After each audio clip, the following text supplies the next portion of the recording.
and Go.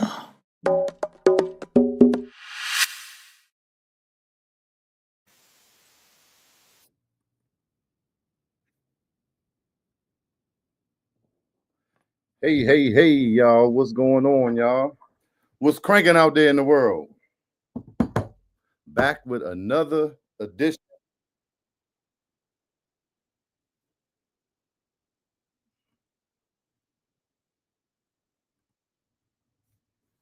All right. Had a little echo going on. Can y'all hear me? Can everybody hear me? Is anybody in here yet? Uh, I'm in here and we ready to go. Chief and Go live. Um, about to get this thing started. Got a very special guest. One of the best Congo players in the land. My man's, my family. We've been around cranking in bands for a long time. All right, thank y'all. Appreciate your shot light and Gabs. Appreciate the love and the response, the rapid response, because it was looking like it kept telling me my mic wasn't working. You know what I'm talking about? But yeah, so like I said, back again. I'm your host, Chiefy Dog, Chiefism, Chief Dizzle, for Shizzle, for Sheezy, for Show, the cheat code, Mr. All of the Above. You know what I'm saying? Keeping it cranking, Mr. Go-Go Loops, founder of Go-Go Loops. And we just keeping it cranking for the culture up here on Chief and Go, baby. That's what we do. So, like I said, while we waiting for our guest to come on in here, I'm gonna give you a little taste of Mr. Nicky Barnes. Let y'all see what Go-Go means to him while we warming this thing up. You know what I mean? And make sure y'all subscribe to the YouTube and hit that notification bell so you know whenever I'm going live with a Chief and Go, or whenever new content is coming out. So make sure y'all do that. You can also watch this on Lux Radio, LUXX Radio YouTube channel, and we also have a Roku channel, Lux Radio. We've been having some technical difficulties streaming to all the sites, all the destinations, but we're getting it together one show at a time. So yeah, this Chief and Go is every Thursday at 8 p.m. and also tune in to Kick Back with Cookie Tuesdays at 7 p.m. As she has her guests and her interviews that she does on Tuesday. So yeah, make sure y'all lock in with us. Like I said, subscribe to Go-Go Loops TV. Know if you're watching it from the YouTube, subscribe right there. I know we should be live on Facebook. We should be live on all the Lux Radio YouTube. Make sure you subscribe there. You know what I mean? We got a lot of good things coming. So yeah, like I said, I'm gonna play y'all a little something while we wait. Yo, this your man Nicky Barnes, DC Vibe, all for you, man. And Go-Go, what it means to me, it's a culture, it's a lifestyle. This is what I am. That's what I was born into. Ain't think too many people around the world do what we do. I love Go-Go.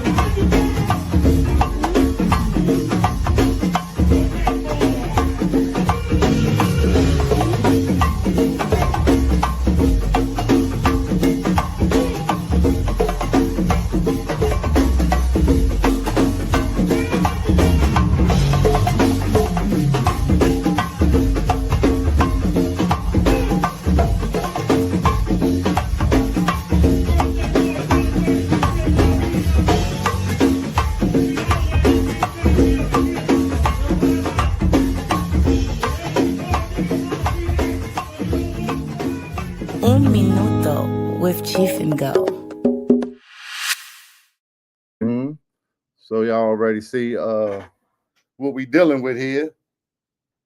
Nicky Barnes, a monster on them things, right? So, like I said, as I wait for him to come on in here, I had another clip, you know what I'm saying, that we could just, you know what I'm saying, give you a little piece. Give you a little piece of something.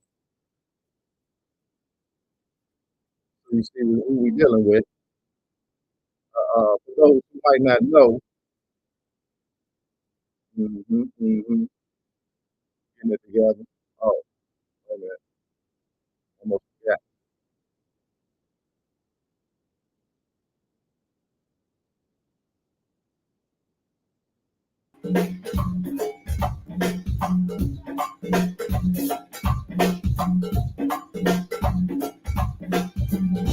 Let Nicky Barnes warm it up.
Yes, indeed. I just realized that I ain't sent Nicky Barnes the link.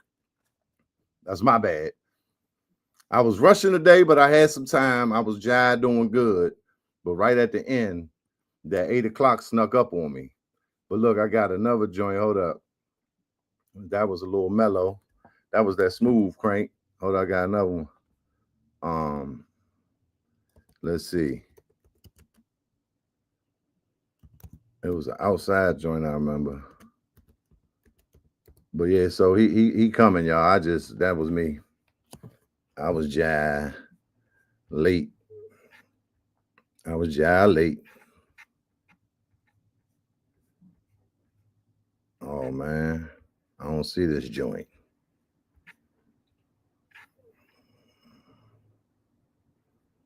I don't see the joint. It was an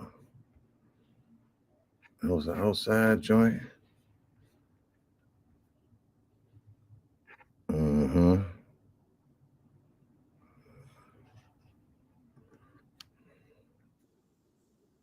Your mama, if your mama's a web designer, tell her, holler at me. I need some work done.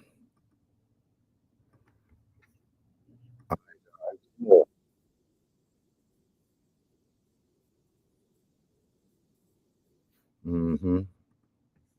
Wait a minute. Let me lock it in with the joint. But yeah, thanks for everybody tuning in. We about to get this joint going. Waiting on Nicky Barnes. I sent him the link a little late.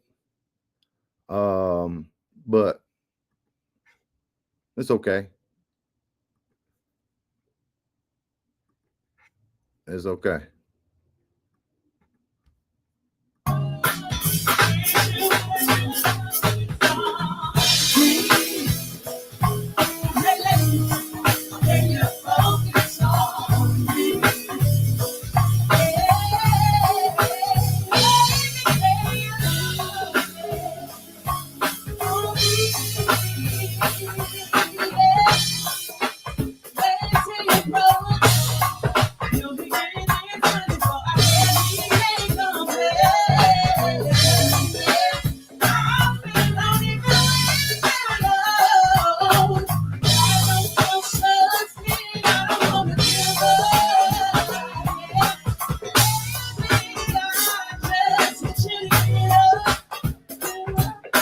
you go.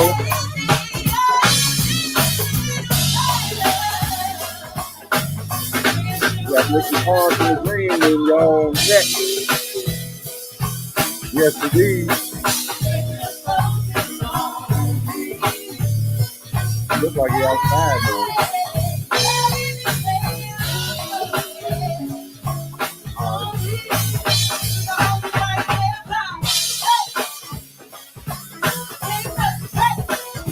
Here we go, y'all. Get it with a friend, get it with a friend.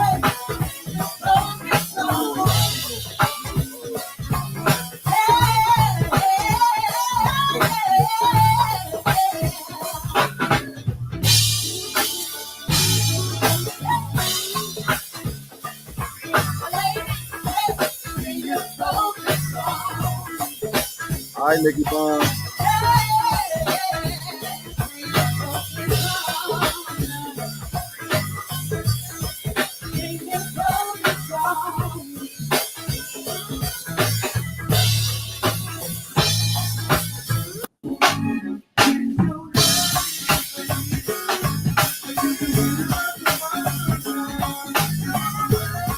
From a few years ago.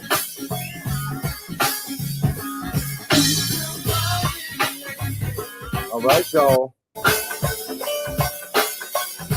I was trying to get to the cranky part. I'm doing some. But without no further ado, y'all.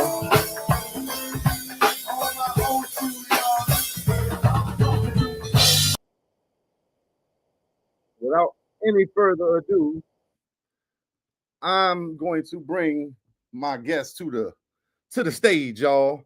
Nicky Barnes. What's up, Captain? What's up, Cap? Ain't nothing, man.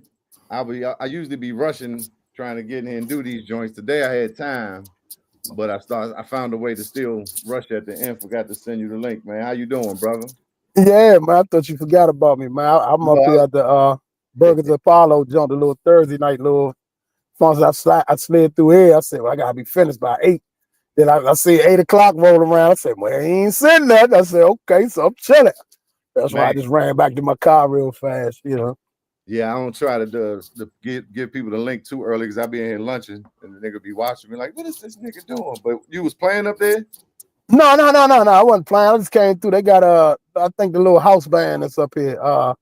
What they call plug in or something like that. I think that's the name of the band. But I just slid through. It's a nice little look. Yeah, it's a nice little shopping center. All in all, but I ain't never been up here. Right here by Branch Avenue subway station. Oh, okay. Yeah, the little development back here. Got the apartments and the little food, the little shopping center, the little food place. Food joints and bars. Yeah. Yeah, that joint is nice. That joint. All right, little jump.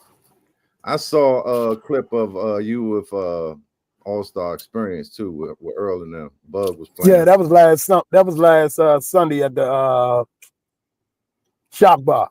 Yeah, that was All-Star Experience. We did something down there this past Sunday. That was easy work, man. Buggy on the drums. That was very easy work. Right. Now he looked like he was enjoying you too. Oh yeah. Same time. Look, a couple of these them clips I posted, you know, people off. A couple of them Jones said, man, he the best. I said, yeah. Hey man, that's what keep me going.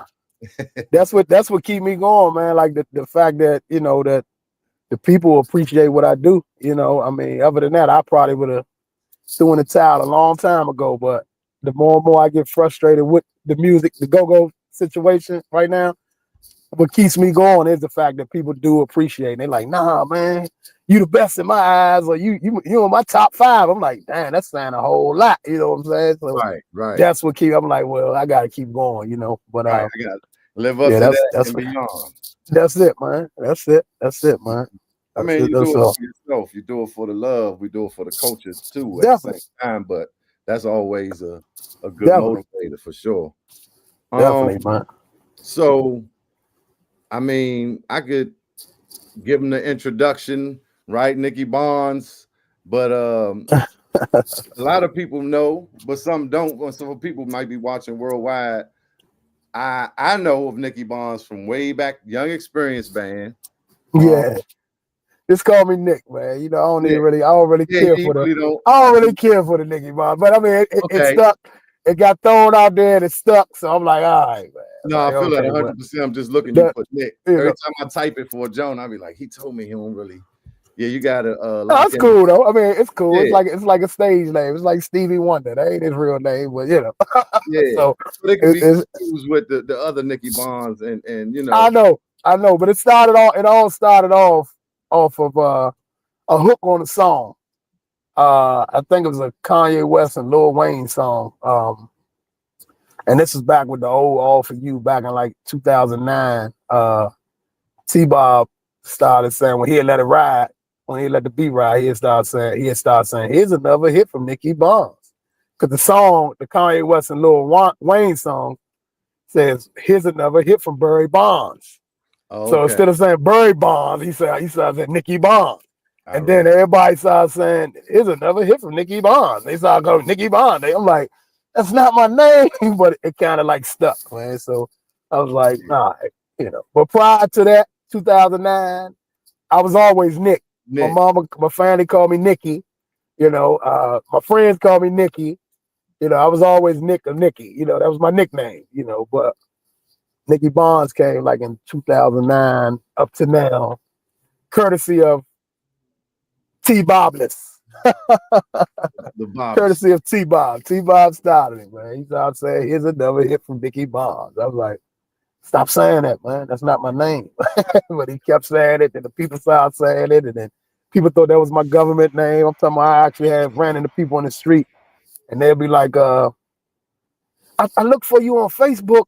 So what's your name? Your government name is Nicholas Barnes? I'll be like, no. That's I'll be like, you way off. I'm not Nicholas Barnes.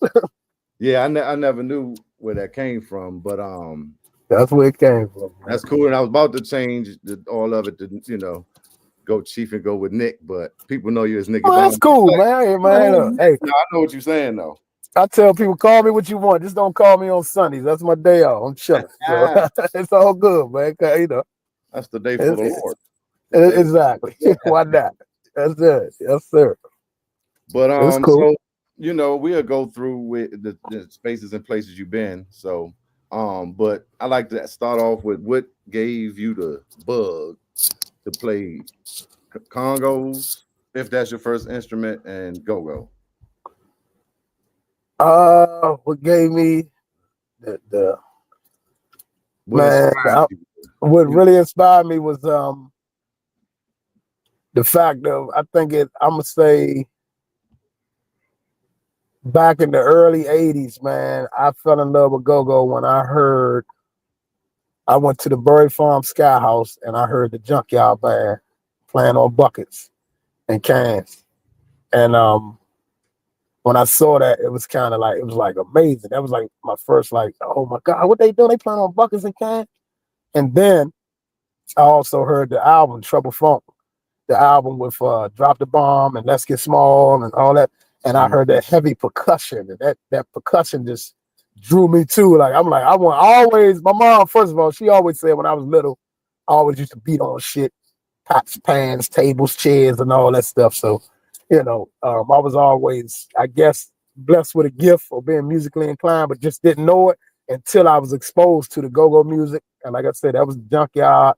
And also that Trouble Funk Drop the Bomb album. That's what like really reeled me in. Like when I heard that heavy percussion, I was like, I wanted to do that.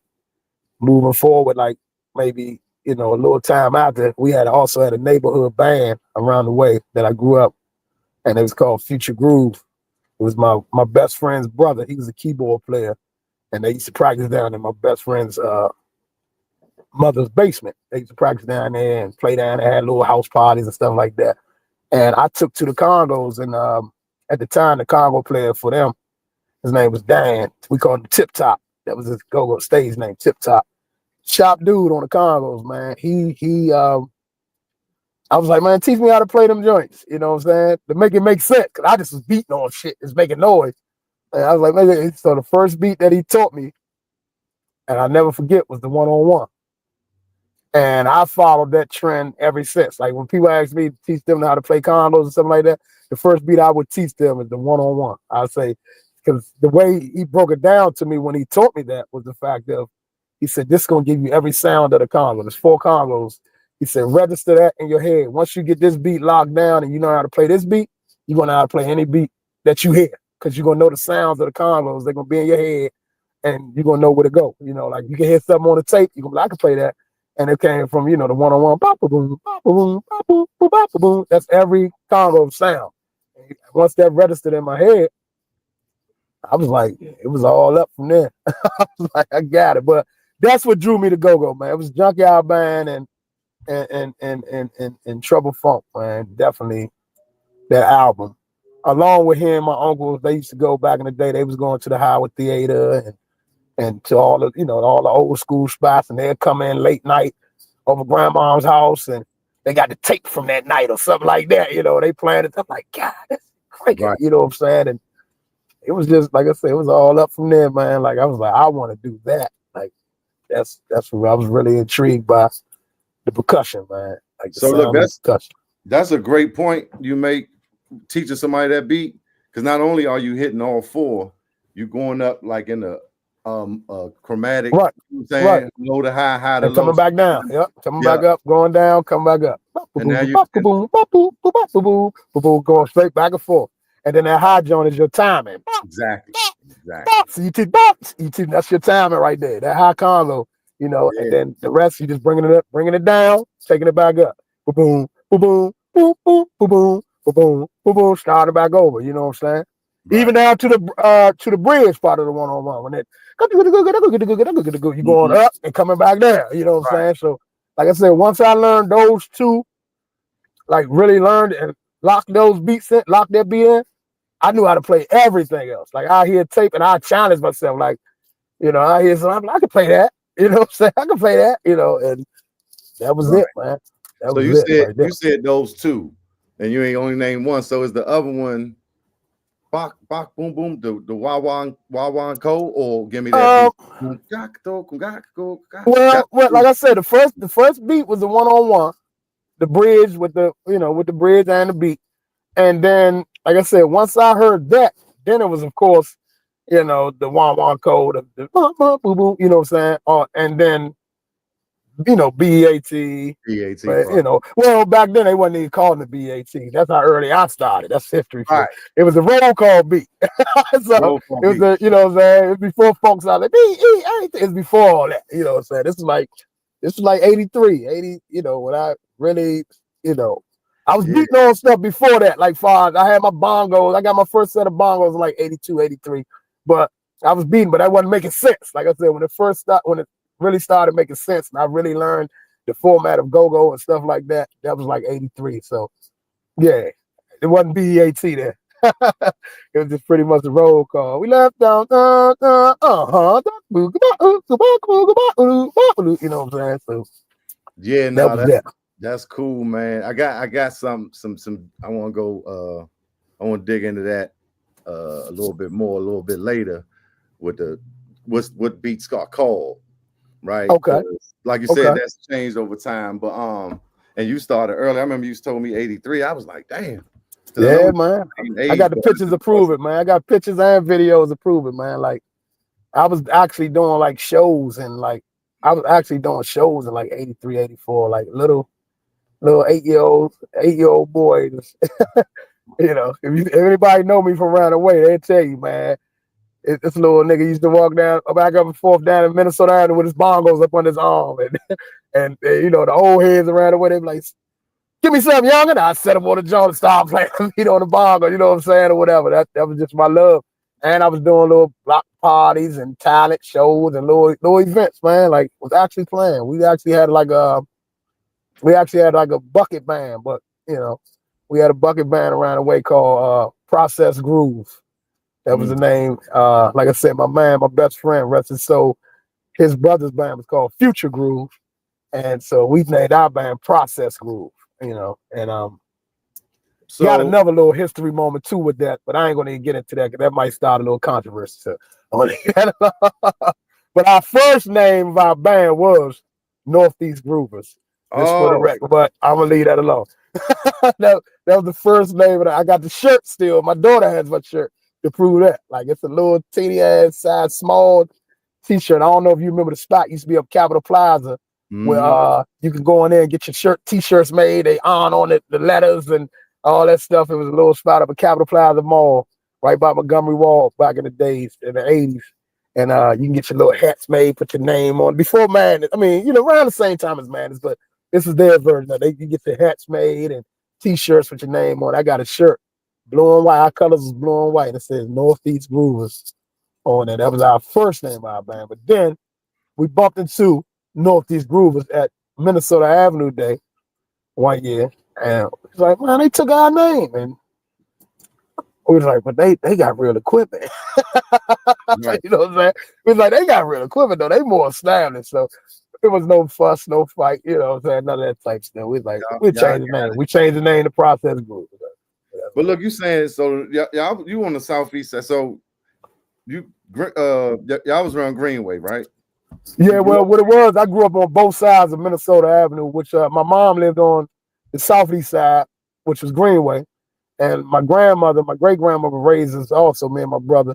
She lived on the northeast side, which is more so down by, if you're familiar with the northeast, more so by the subway station of Minnesota Avenue. So yeah, so it was like it was right, like, I mean, only thing separated it was East Capitol Street. The East Capitol Street Bridge separated northeast from southeast, but it was all Minnesota Avenue. So some weekend, my mother worked during the week, so the weekends I go to my mother's house, spend a night.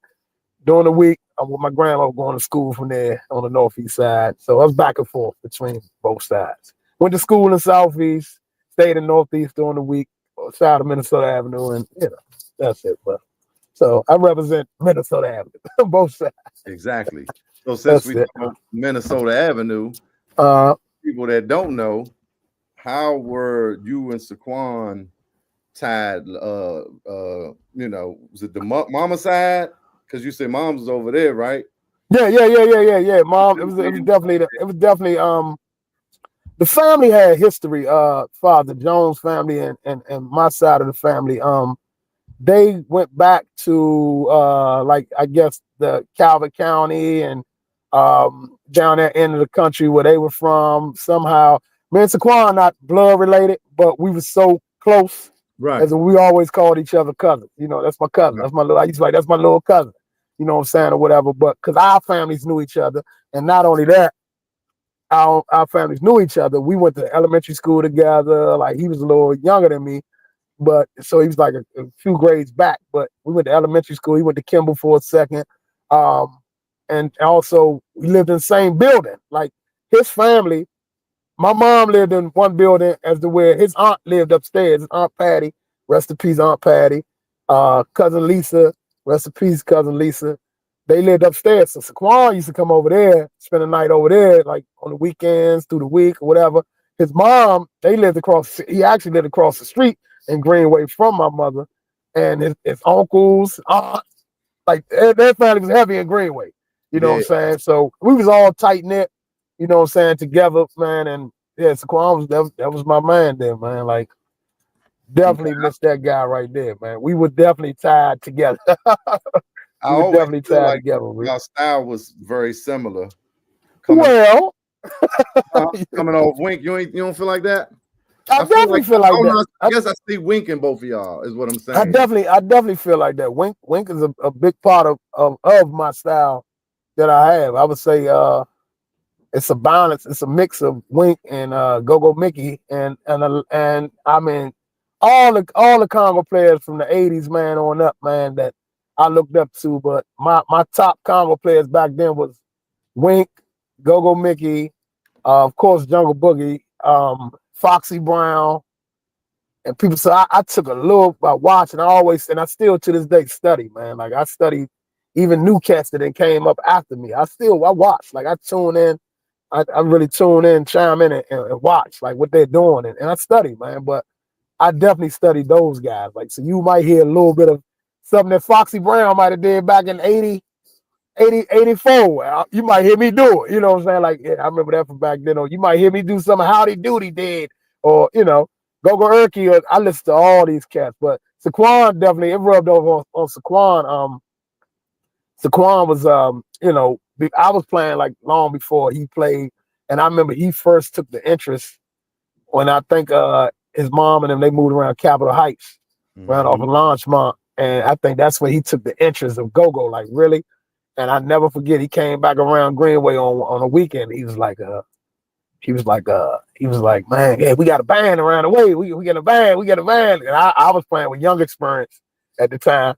And I said, what's the name of the band? He's like, New Experience. I was like, oh yeah.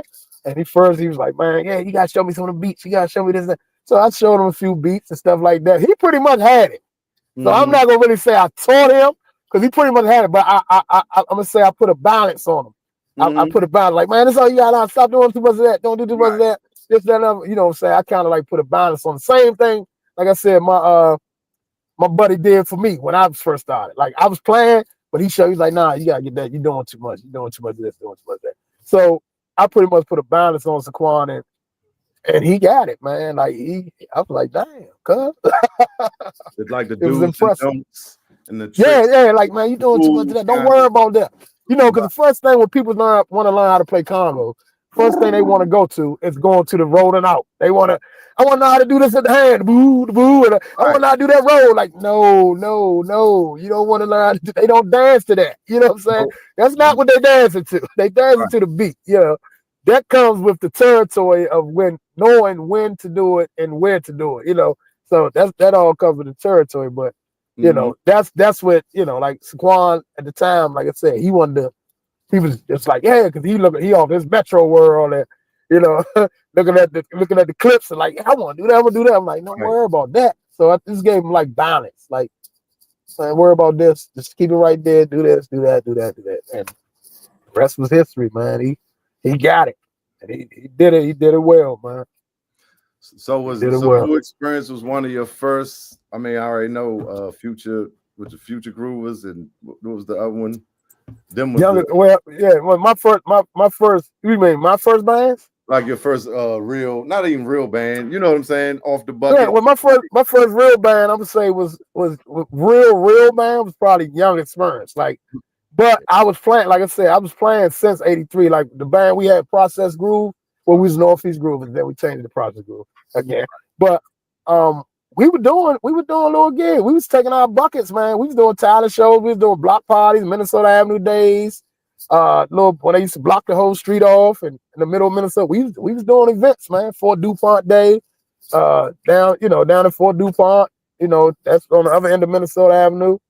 You know, we was doing events, actual events, and we had a guy around the way that was pretty much plugged in with politics, and put the politicians of DC and the council members and different things. So he took to us as little young guys, man, and he started getting us on events like other little events like for the council members and little different stuff like that. As the way he'd load us up in his van and we're like, we got a show. We got our buckets and our little stuff. Of course I had my bongos, I had real stuff, but we had our little things. We'd go set up, we'd play, man. So that was I guess I consider that a real band, but when I really got formatted with a band, it would probably be Young Experience.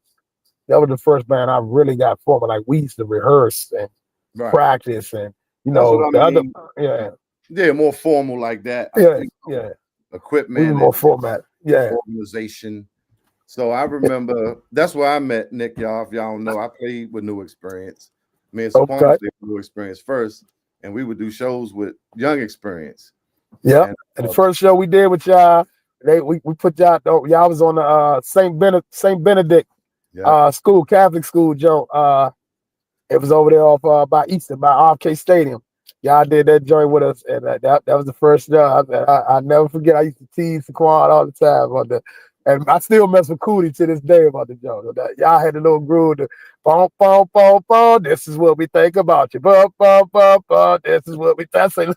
I still mess with Cootie to this day about that little groove. I say, oh man. Cootie running this one. Cootie on the one. Cootie was the lead talker. And that's crazy. But I remember them joints. Because y'all was cranking. Little Coco was sick. Man, Coco, man. That's another guy I miss him, man. always forget his name. Who that? On the mic, the lead talker. Little Ronnie. Lil Yeah, that's Ronnie my had ace. That's his my thing. man. Yeah. The musicians and everything. It was like the young experience. Yeah, y'all sounded like y'all young and experienced. We sounded like we knew getting experience, but nah. I mean, we used to think though, new No, experience. y'all was good, man. Y'all was good. Y'all was good. Them were some of the first joints though, still. But so after young experience, what happened? Because Coco died after the band had disbanded, right? Well, Coco died years after the band. Coco Yeah. actually I ain't gonna say just died. It's been 10 years. It's been like 11 years, I think. Coco passed away in April of 2014. I think it was 14 or 15. I think it was 14. He passed away. So the band had been broken apart. Stuff. Coco had moved from, he originally was from South Carolina, so that's where he was born at, and then he moved up here as a young child. But he moved back down to South Carolina, like back in I want to say like 90, 98, 99 or something like that. He moved back down, and that was he had started pursuing his music down that way. But the band still kept going. We had got another drummer, and we kept going. Young Experience kept going. We realized we was kind of like but we was out of high school by then, and we realized we wasn't young no more. So we just started calling ourselves YE. We just like we out there YE. We started calling ourselves YE. We started just abbreviated. That's all. So saying Young Experience or whatever. And then eventually, as we got older, like we reached like the 20s or whatever like that, like when the millennium hit, we said, man, we gotta get rid of the YE, and we changed our name to All For You. Oh, that's what All For You. That makes sense. So you started Young Experience? I didn't start. Well, it was a collective start. Like I would say between me and Coco. We all went to elementary school together, and we all started together. And so between me and Coco, we I would say we started Young Experience, this Young Experience band. Yeah. And you continued it though, basically with All For You cranking. Huh? So basically that's a continuance of it, All For You. That's what, yeah. Like I said, Coco had moved down south, and we still had the band YE. And like I said, we was getting a little older, so we was like, man, we need to get rid of the Young Experience name, period. And we just changed it to All For You. I came up with the name All For You, and it came from listening to Janet Jackson. So it's All For You. I said, dang, that could be our little opening song. We come up with that song right there. You know what I'm saying? I was like, all the girls in the party shaking that body, it's All For You. I was like, that'll be a crank. I said, the name of the band could be All For You. And yeah, that was the name of the band, All For You. What year was that about? I remember seeing that was we changed the name in like I want to say between 99 and 2000. Between 99 and 2000, we changed the name to All For You. Yeah. So you're doing that. When did your stint with Junkyard start? Stint with Junkyard. Don't get me wrong, I always thought I played with Junkyard, even when I wasn't playing. But when I first hit the stage with Junkyard was 1998. That was the first time I hit the stage, the actual stage with Junkyard. At that time, I think they was going through something, a little something, and I think it was the thing as with the band that kind of like split. Right. And I think they had J-Mob and then Junkyard. Right. And what was happening was I think Wink was going back and forth out of love, I guess, He was playing with both bands. And they was like, nah, you can't do that. So what happened, T-Bob had started running the one with Junk and Buzo with J-Mob. And Mo had called me. Mo had called me, and Mo was like, man, we told Wink not to go back and forth, blah, blah, blah.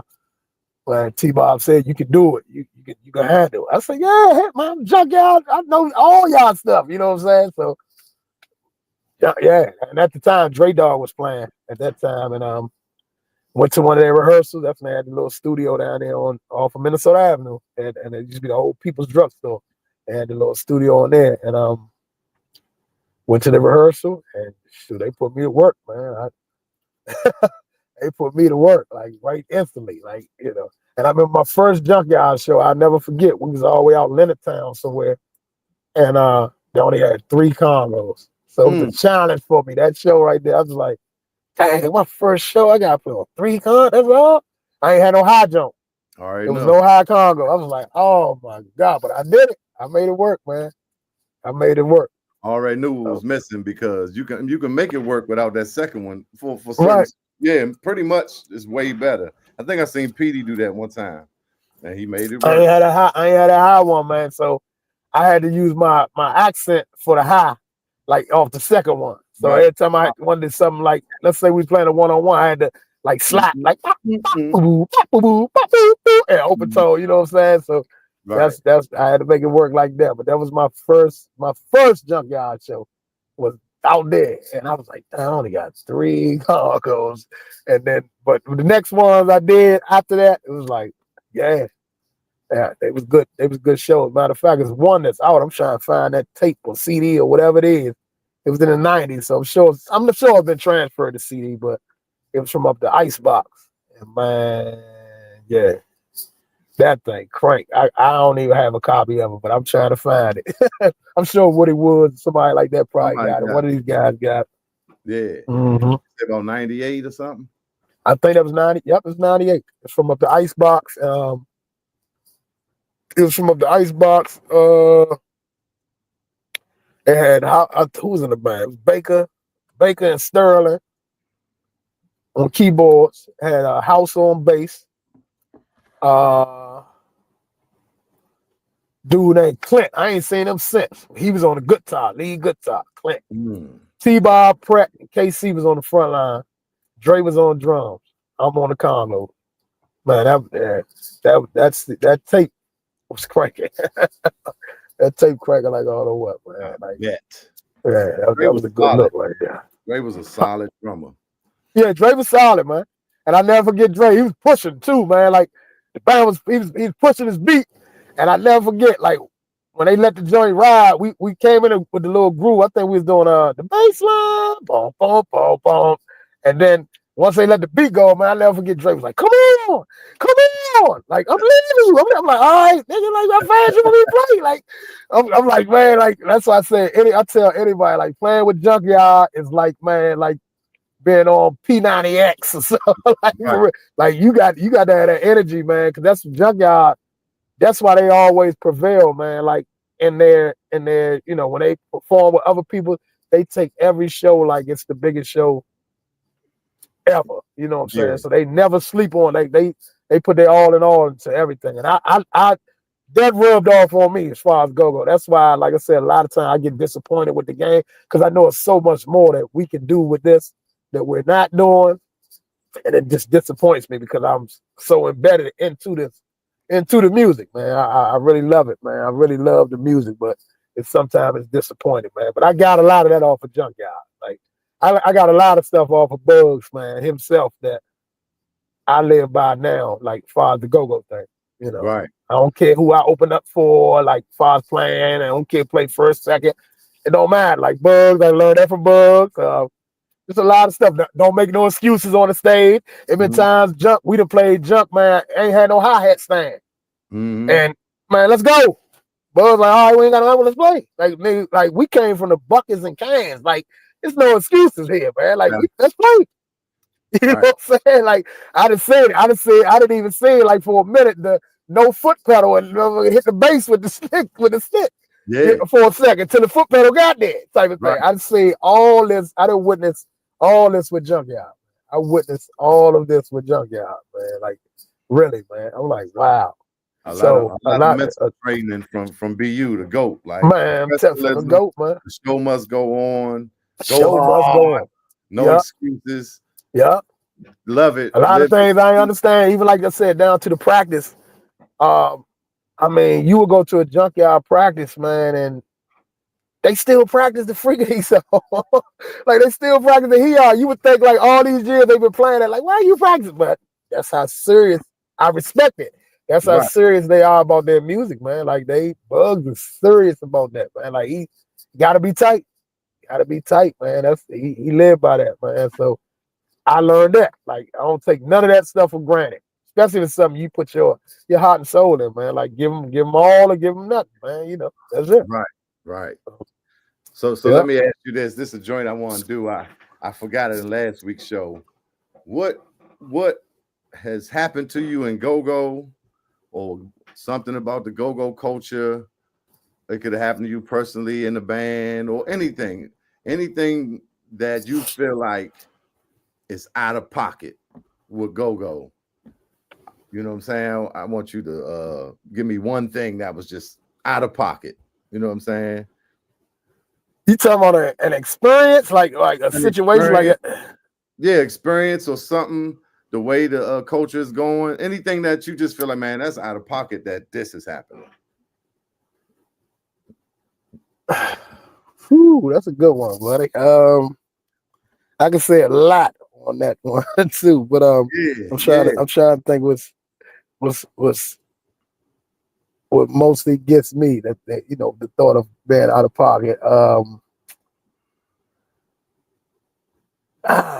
I would say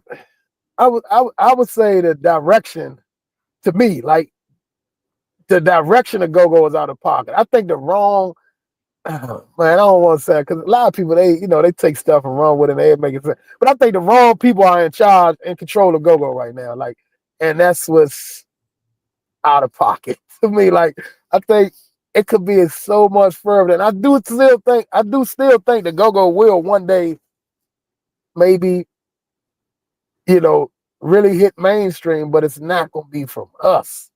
And that's out of pocket too, right? Like that's just way out of pocket, to the point of like, dang, man, we it's a music we took all these years and tried to make it work, and now somebody else took it from California or from Atlanta or from Ohio. Because I done seen bands in all these places, and I'm like, watch, it's gonna catch in one of these places right here.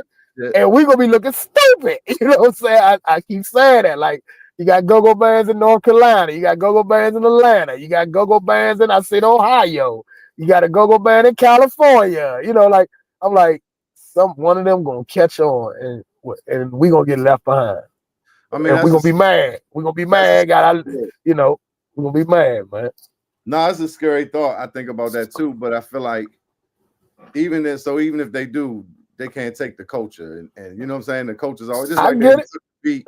But as long as so if somebody break through, just get credit where credit is due, and then we still, yeah. I mean, I get that, Chief. And then we gotta if somebody do, now we gotta do it ourselves. We gotta aspire to that. So, but I get that, but like credit, like shit, I want more than credit. Like, what the fuck is credit? Like, you know what I'm saying? Let's say, for example, it break through. Let's say a band from North Carolina and it breaks through with them.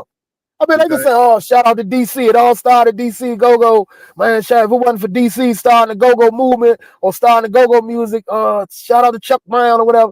But that's it. Like, but we gonna go get these millions. Yeah, because them stupid, because they were so stupid, they didn't know how to put it together and come together as one and make a movement and do what we just did. So that's out of pocket. You know what I'm saying? If they look that's at us out of pocket. That's way out of pocket. Now look at this scenario. So they get a hit or album, they torn, right? Right. And they say, man, I need the official DC dude on Congos. And they say, when I landed in town, it was 3 of them name came up, and Nicky Barnes was one. And then they come grab you and take you with them on the tour or something. Then what? I'm gone. That's what I'm saying. So it can work out different ways. I know what you're saying, but I'm just saying, Sag, the positive, optimistic Sag, supposed to be like, but hold up. How could that be good? You know what I'm saying? Right. I know exactly. No, I get it. I get it, but like I said, I'm the type of person, like I accept stuff for what it is, and I wouldn't feel like let's say, for example, like I said, a band from North Carolina or wherever outside of DC, they hit it big, they make it big. You know what I'm saying? For the music or whatever, and they going on tour and this and that. Man, you don't owe me nothing. Like I wouldn't feel like, oh, but I know mostly DC. I hate to talk about my city, DMV, like, but they will feel like, oh man, they took our stuff. No, they didn't take nothing. They didn't take it. They gave you your props and said it wasn't for DC. We wouldn't have made it. We wouldn't have had this. We never heard this music. Now, okay, what more do you want? Let them shine. Because we could have done the same thing if we would have came together collectively and did it the way we want. We should have done it. But we were more so worried about the thing with Go-Go now that I see is they still worried about here, right here in Washington, D.C. They still worried about here. Everybody still want to be it's like a reality TV show. If you ask me, it's like a reality TV show. Everybody wants to be relevant right here. Man, I look so much outside. Outside, I don't care what you think about me here because I know the work I put in here. Like it's proven. It's on tapes. It's on CDs. It's on this and on that. But I want the world to hear me, man. Like I want to get outside of here. You know what I'm saying? I want to represent here and say, man, yeah, you know. Yeah, I want to branch off. You know what I'm saying? I want to branch out and let the world hear this because I've had certain experiences as to where people outside of here have heard it, and I've seen the way they grasped it. Like they was like, oh my God, like it was like, what is this? Like, you know what I'm saying? Like I'd have been to outside the country, like to Jamaica when I was with DC Vibe, Aruba with DC Vibe. I'd have been to Maine with the Art of Junk. We'd have been to Texas, outside, California, different places. And people hear it and they be like, man, I've heard about it, but I've never experienced it. This is amazing. And I'm like, we take that so much for granted. Like we're taking that because we're worried about playing right here in the city, night in, night out, fighting who opened up for who and putting this show together right here. But it's like I said, I blame all that on us. I'll take the blame for that, and I blame it on they say there's no such thing in go-go, but I blame it on the gatekeepers. There are gatekeepers in this game, man, that make certain people relevant and certain people irrelevant and deal with certain people right here in the city. But, you know, it is what it is. Yeah, that's why, and then we feed the beast. Like that's the out-of-pocket, man. About the crowd and what they want. So, you know, people scared to play originals. They ain't gonna dance. They ain't gonna know it. You gotta play it till they know it. Like, and for the record with that, even down to the original, I agree. Like, I feel like back in the days, man, like that's what made the Huckabucks. Like, y'all, you all, and I'm just using that for example, but you all took the time to create and do things. And back in the day, that was mandatory.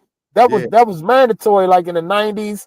The 80s, the 90s, the 70s when go-go first, it was mandatory that you had to have your own identity and you had to have that factor that made you different from the next band. Like you had to. You couldn't sound. It's like nowadays everybody bands sound good. Don't get me wrong. They crank it. If you want to say that, they crank it. Right. They all sound the same. It all sounds the same. It's no identity. It's no identity to it, man. Like I'll be like, yeah, it's cranking, but it's not, and I'm not hating or nothing, but I'll be saying to myself, it's not gonna go nowhere because it sounds just like what makes you different. It sounds just like the next person. Right. You know what I'm saying? The format, the formula on the socket. Every lead talker is saying no shots fired, but every lead talker saying Congo work.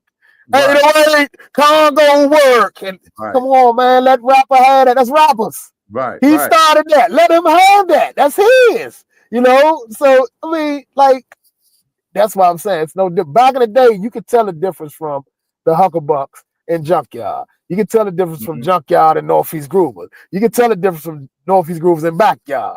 You could tell the difference from Young Experience and OP Tribe. You could tell the difference from Plain and Simple Band and High Performance, you know, or Young Groovers and Publicity. You do the difference between these bands. Everybody had their own identity, man. Everybody had their own identity, man. And that's what's lacking right now. That was law. We wasn't. That was. It was law. Like, no biting. Like no sir. It was law. It was definitely law, man. Like I mean, man, I could talk on and on about that, but that's the part that's out of pocket too with me with Go-Go. Like I'll be like, come on, y'all, let's get it together, man. Let's go back to the old. Let's create. Let's make originals. Let's do this. And then I seen like lately, I saw maybe a week ago, I saw I think DJ Rico put up a post saying I challenge bands to make original.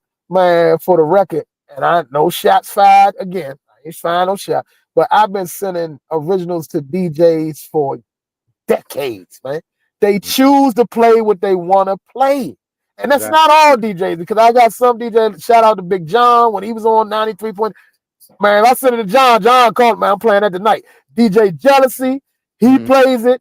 DJ Herb from 96.3, he was playing it. DJ Gemini, DJ Trini, all these people do. But a certain deep, man, they not going to play but what they want to play, man. So you can tell me all day, send me original music. You're not going to play it. Right. And then you want to use the excuse of why you didn't play it. Oh, it wasn't cranking. Or, you know, more production. You missed this part. But I done seen you play some shit that ain't have no production. Right. Or no creativity. And I seen you play that shit over and over and over and over again. And no shots fired, but it's the truth, man. That's it. Here's the thing about that. I'm just gonna talk about Rico. He know how I feel, because when you talking about production, now that Tony Terry joint, that joint is gold, right? That remix he did, you put that on the club on the DJ night, man, people gonna dance. That joint solid. I'm gonna give him that. Yeah. What? Because he told me the CeeLo joint, like, I think it just need a little more production, and so what determines how much? Is it a meter to say how many instruments or whatever going to this song? Because if me and CeeLo Green rocking with it, Grammy Award winner, right? CeeLo Green, like, yeah, Chief, this is one of the best, you know. And he got me, you know, I'm an inside man. He got me sending to people what they say. Yeah, need more production. It'd be like, huh? But I mean, so DJ Cool, I respect, right? If Cool tell me that, I respect that, because he not gonna just tell me that. But like I said, so I feel like it's certain DJs, and there's a couple of them, and they just got too big for their britches. And it's like, you know, and I be trying to like not hate on nobody, or, you know what I'm saying? I try to be positive, but it'd be like, dude, I'm talking to people and this, and everybody be like, man, that nigga, boom, boom, boom. And I'm like, man, he was cranking on the radio today. They be like, man, you like that? This and that. And analyze it more like, again, man, gatekeepers. To me, I look at it like this gatekeeper. You like, choose, like if you really want to put, let's say you want to really, and if you really want to put a band out there and make them, because I'm gonna tell you this, Chief, and I learned this too from. I ain't got my gun with me. I'm keep saying no shots fired, but I learned this too, like from 9.5 years of playing with a band that they were good. They were good. They were it's great band, good musicians, all of that. But I done been on stage where I done seen the next band, like, and it's me. I was on stage that night too. I done seen bands digging our shit, to say, for a better choice of words, digging our shit. But that band never, like, that band that maybe digging our shit, they would never still get the platform that the band that I was in got. Right. So I say that to say, like, it's really not, I've learned in go-go too, it's really not how good you are or how good you sound. It's all in who has you in their favor, man. It's who has you in their favor. If such a guy, if the hottest promoter in town messing with your band, they don't care how good you sound. You gonna have people coming in, they gonna act like you. I done had people. Oh man, I ain't gonna talk about that. But but all I'm saying is, like, there are people keep saying ain't no gatekeepers in go. There are gatekeepers in go-go that keeps some of this good product down, man. Like, or that's just holding go-go back from shining and doing what we could do, like far as presenting this to the world. Cause niggas, they so content right here in the city as to where they like, I'm eating here. I ain't tripping off out there. But you holding the whole world back from seeing something or experiencing something that could possibly blow up, man. Like really, really, really blow up. So it's crazy. The DJs. Ego based usually, right? You can't get your own way to get out of the way of the band, to get out of the way of the culture. Definitely. Because you not listening and you know everything. And the other DJ, before you go there, is Quicksilver.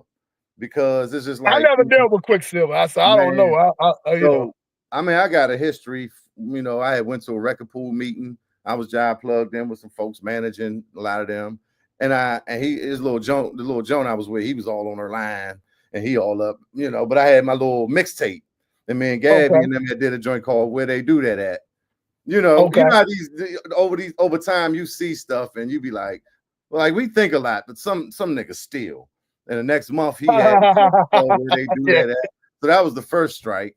And then, you just be hearing stuff, but then so DJ CeeLo had a lot to say about these two characters specifically. You know what I'm saying? And used to deal with them, help them a lot, help both of them. But he like, man, nah, like that, I ain't rocking with them. Then CeeLo Green, another dude, we got the song. He come up here, do the promo run, do an interview with Quicksilver. I'm gonna call him out. Okay. Yeah, man, and you're doing an album in DC, which is such and such and such. And he like, yeah, when you drop it, we're gonna play it. We're gonna keep that thing and rotate. He never dropped it, but we talking, trying to get it bubbling before he dropped it. This nigga Quicksilver ain't even answering the phone for CeeLo Green. And it's just like, that's, putting, trying to put his little stank on the go-go to give it some shine. Then that's the other thing, even with the audience, right? The people. It's just like, you know how hard we are on the music, but it's just like they trying to, or, a lot of people think people trying to steal it. But it's like, nah, he no white boy. He done been rocking with Familiar. CeeLo been coming up here dealing with bands, and that's not his intent. But you know what I'm saying? They can't accept the music because it don't sound like a 96 Essence at the Black Hole or Back to the Net. But it's just like that part, that's out of pocket to me. Going through that experience and thinking like, oh, boom, like you said, the jealousies, the DJ Cools, it's different people that'll rock with you. They rock with you. They not biased. They not biased to, Yeah, but it seemed like some of these DJs, just got ego again. So I mean, that's just unfortunate. And I wish that they would really be honest with themselves and don't hate on the music, because you're holding the culture back. Anybody, not just DJs, any gatekeeper or man, I got like they say receipts. I got emails where every time All For You recorded something and went in the studio and we did something, whether it was a cover or original, I got the emails where I send the DJ pool to all, so they can't say I ain't never get it. Right. I ain't never, you know what I'm saying? No, like I sent it to, man, I'm gonna say down there probably over 1,000 DJs from DC to North Carolina and guess what? I got a few DJs in North Carolina that they spin us. They spin All For You. Like they spin it. You know what I'm saying? We did the little Bobby Womack live, the Woman's Gotta Have It, back when we had Luther in the band. Man, it's a DJ that I know. He said, I still spin it on Friday nights in the club down here. Like they love it. Right. When y'all coming down here, you know what I'm saying? He still asks me that.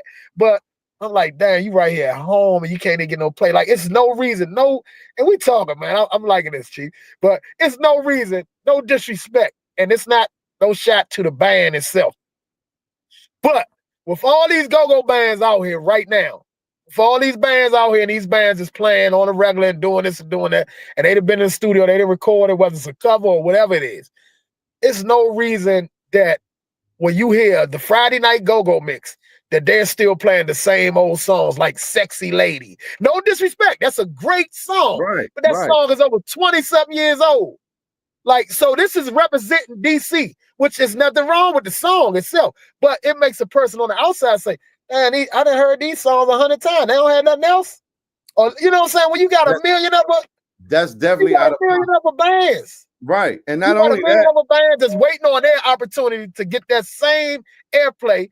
And it's not because they're not good. This don't have nothing to do with their following. Because when you playing something on the radio, that don't got nothing to do with how many people you got. Well, you ain't got enough people, so we can't play it on the radio. No. That's why you play it on the radio. People. That's why you play it on the radio. So that's why I say we're keeping ourselves back.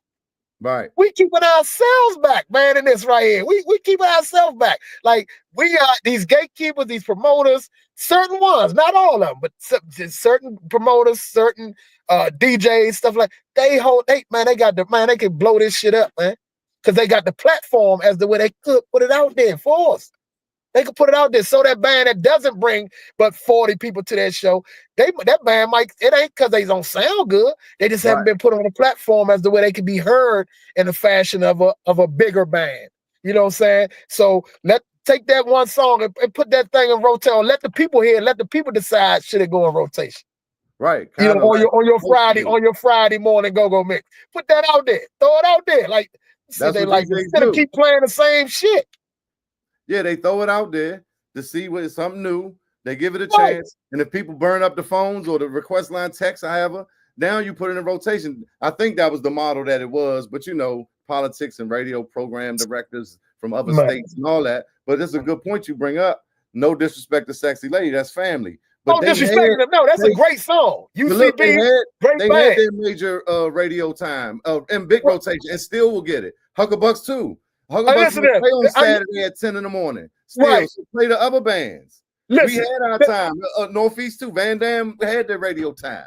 I use this all the time, Chief. I use this all the time. When hip hop has gotten big as they was, and they still playing My Adidas on the radio every week, right? Or Self-Destruction, like or something, or Big Daddy Kane. Like they were still playing the same old hip hop artists, and you got all these. You still now, right now, 2025, you got all these artists that got talent, but you never heard of them. They underground. You got to go to New York to hear them. You can't hear them on the airwaves because they still playing My Adidas or they playing so my mic sound. They still playing that every time they represent hip hop. They're not playing nothing else. You ain't heard no Jay-Z. You ever heard 50 Cent. You ain't heard none of these people ever because they still stuck on Run DMC, KRS-One, Grandmaster Flash, Salt and Pepper, LL Cool J. They still playing that.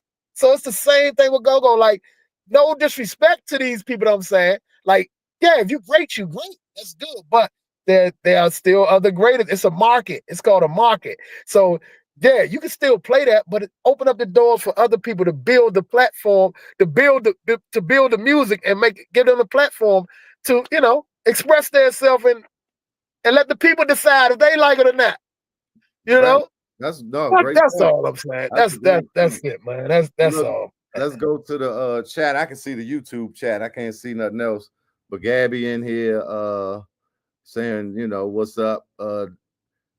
That show with MLB, yes, we can hear you. Okay, that's Major League. You did a show. Major League, yeah. They're my young men right there. I love what they doing. So, yeah, I got a show with them Saturday. Matter of fact, for Armani's birthday down in Fredericksburg. I'm doing a gig with them this Saturday coming. Yeah. So NB, I look forward to that. NB, that show with MLB 2 weeks ago, man, he went off. That joint, big ups, NB. Oh, Nicky Barnes. All right, so I'm gonna read these comments. Niggas like, yeah, Nick talk that talk. Man, I mean, I just, I'll be like, man. On the real niggas, it's top 5. That's George Lindsay. Go Mickey Wink Sauce. Go Mickey Winko Smoke Hot Sauce Nicky Barnes.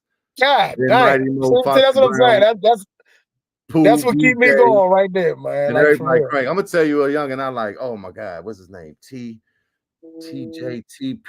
I had never really seen him. He popped out with Junk, I think, on the rooftop. MLK. Damn, what's his name? That's KP. That's little KP. KP mean on him Junk Slim. He mean.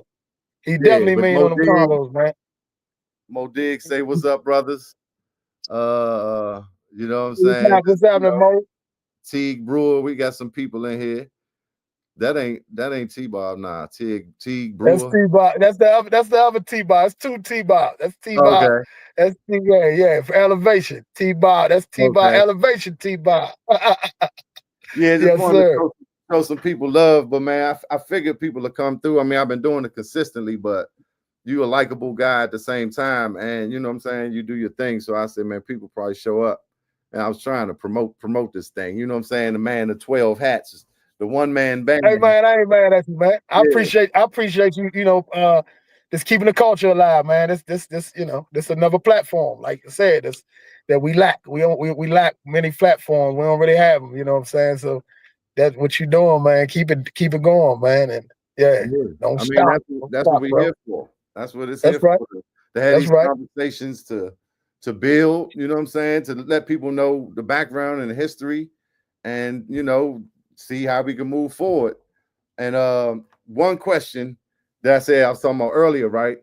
I had Wink. I was going to surprise you with Wink. He was supposed to come in. He down in Orlando. Yeah, he down the line there with the Yeah. grandkids. Yeah, so I'm with Junk Demar, so I'm filling okay. in for big brother Demar down He down there with what though? huh? He with a band or he just No, he down there with his grandkids. He took the all his grandkids? grandkids. Yeah, down there. Oh, Yeah. Wingo. I I was met a watching his few. live yesterday. He had all the grandkids. I said, God damn. He was enjoying himself though. But So I'm now holding it's it all down for good. him tomorrow. We gonna catch him on the flip side, but I was gonna bring him in, and I was gonna say, you said he gave you the first bongos you had and all He that. did. He did. He gave before I got my grandma went down to King's Record Shop on Minnesota Avenue and bought me a set of bongos. Before I got those bongos, like I said, we was beating on buckets and stuff like that. And my man, which was Wingo cousin, Lil Keith, we called him Lil Keith or whatever. He moved around the way. He had just moved around the way, my neighborhood. And he was like, man, Winko, my cousin. Yeah, Junk, yeah, you heard of Junk? I'm like, yeah, I heard of Junk. He's like, Wink, I said, Wink ain't your cousin. He said, watch.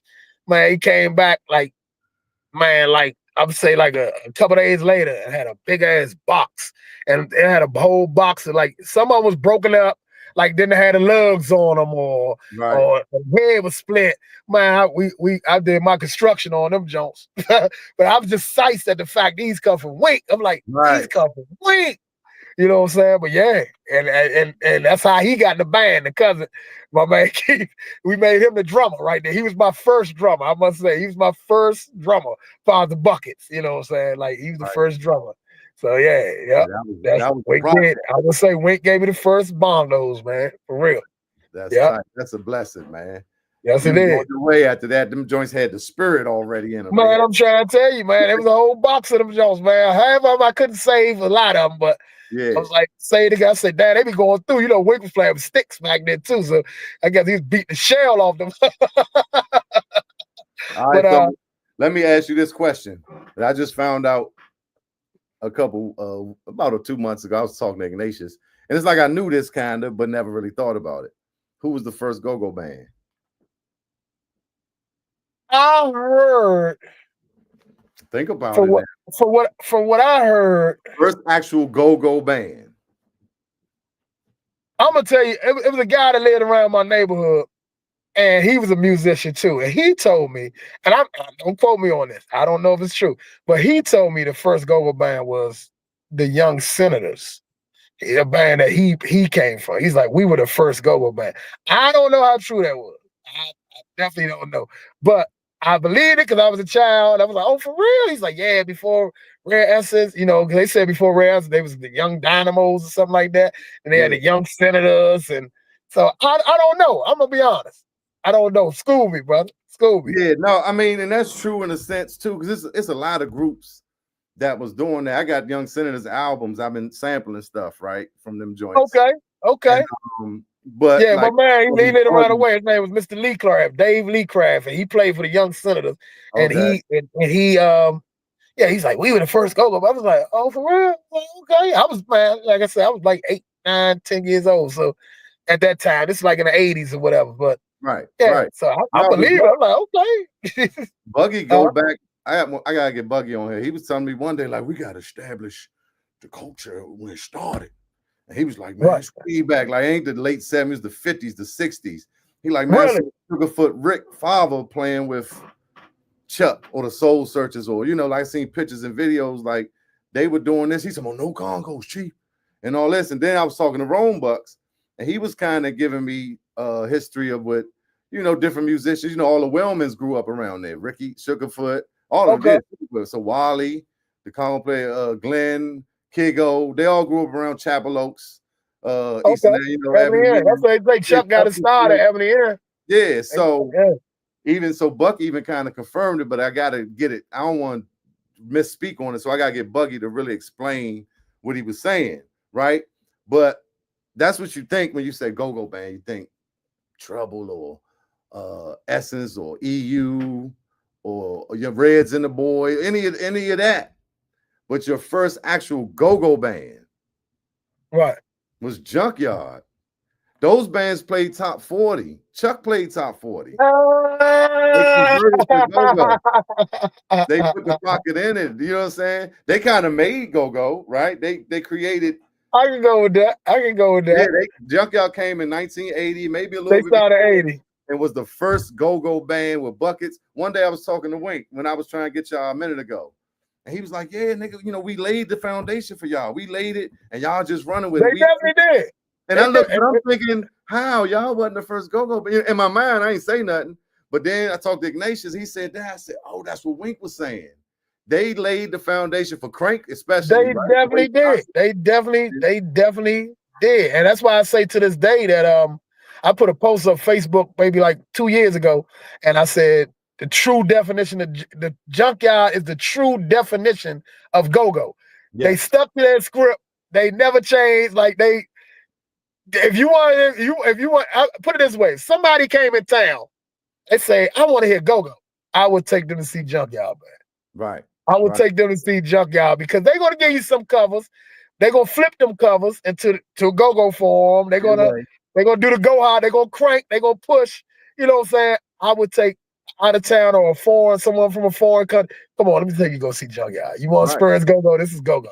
You know, I always say that true. So what you saying definitely makes sense. And they are responsible for probably majority of the bands that's playing today playing, like that was the inspiration. Them buckets, seeing them on it, like I can do that. That's what made me, coming out. I was like I said, when I first saw them at the Sky House, Bury Farm Sky House, right there by Bernie School and all that, right there, they played in there, and I was like, my grandmother, not my grandmother lived on Minnesota Avenue, but my great grandmother lived on Minnesota Avenue, but my grandmother lived in Parkchester.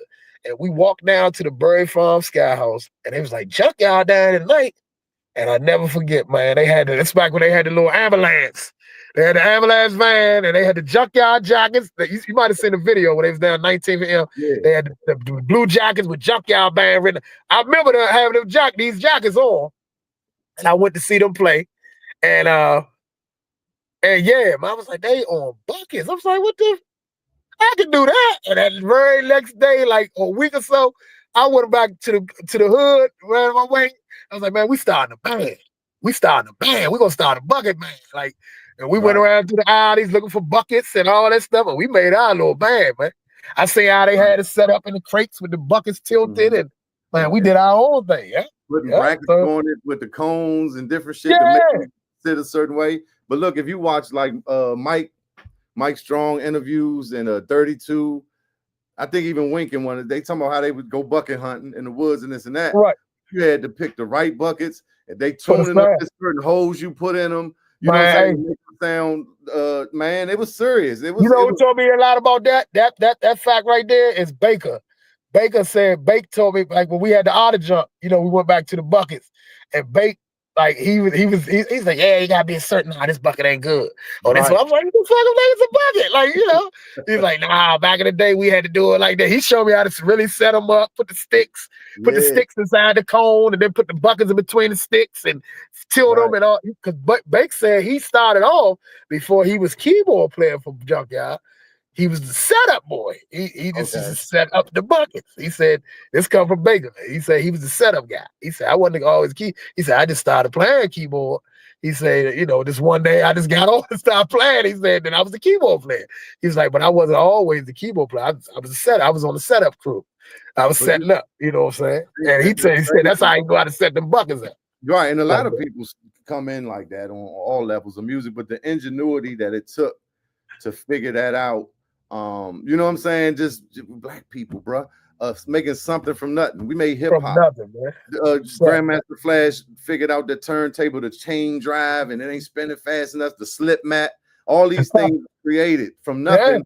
How do we figure this out? Like you said, you got your bongos. You had to put them together. I had 2 drum sets, 2 different cousins. I had to figure out how it worked. Then you sit down here and we play with tapes and shit, and you learn. Then you get the cousin, somebody, Winko, or something like you told Sequan, somebody come tell you, like Blue for me or Jeff, they tell you a thing, they tell you another thing, and you just get better and better.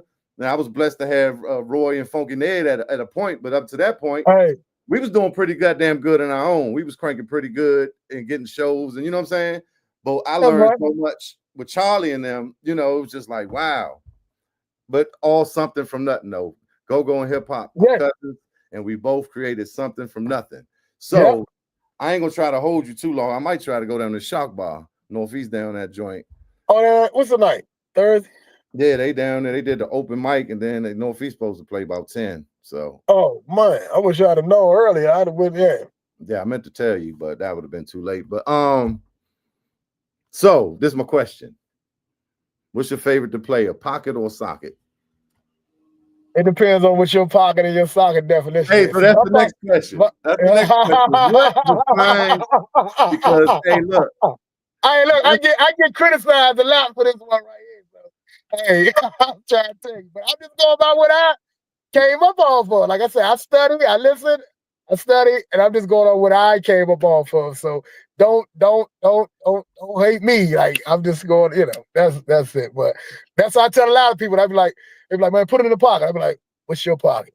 Right. You know what I'm saying? They be like, my pocket. I be like, that ain't my pocket, but I play it for you. You want me to play that? I'll do that. I got you. You know what I'm saying? But I be like, mine's a little different, just off the growing up and hearing different things from different lead talkers and different bands and stuff like that, and different Congo players. Like I'm like, okay, that's what I call the socket. That's what I call the pocket. So, right. I've been beat up over that, like verbally. Like, girl, you don't know what the fuck you talking about. Like, I'm just going by what I'm used to, man. Like, don't judge me. Like, damn. No, but that's why I thought it was a good question. My cousin was in here the other day. He younger, he played timbales. He get down a little bit and played with a couple bands, but he was like, what's the difference in the pocket and the socket? And I'm trying to explain to him from what my understanding is today, right? From the general consensus I got from being around. And as I thought about it more, he was like, man, you should bring that up on your show. As I thought about it more, it went back to, okay, Junkyard was pretty much the first go-go band, because we know the Chuck Brown, Mr. Magic beat. We know Trouble and them was playing all type of beats. Essence was playing like the Owl Baby beat. A lot of that. Foots was doing a lot of that. But when did we start really calling it pocket? It might have just been pocket. Put it in the pocket, right? The 1-1 code.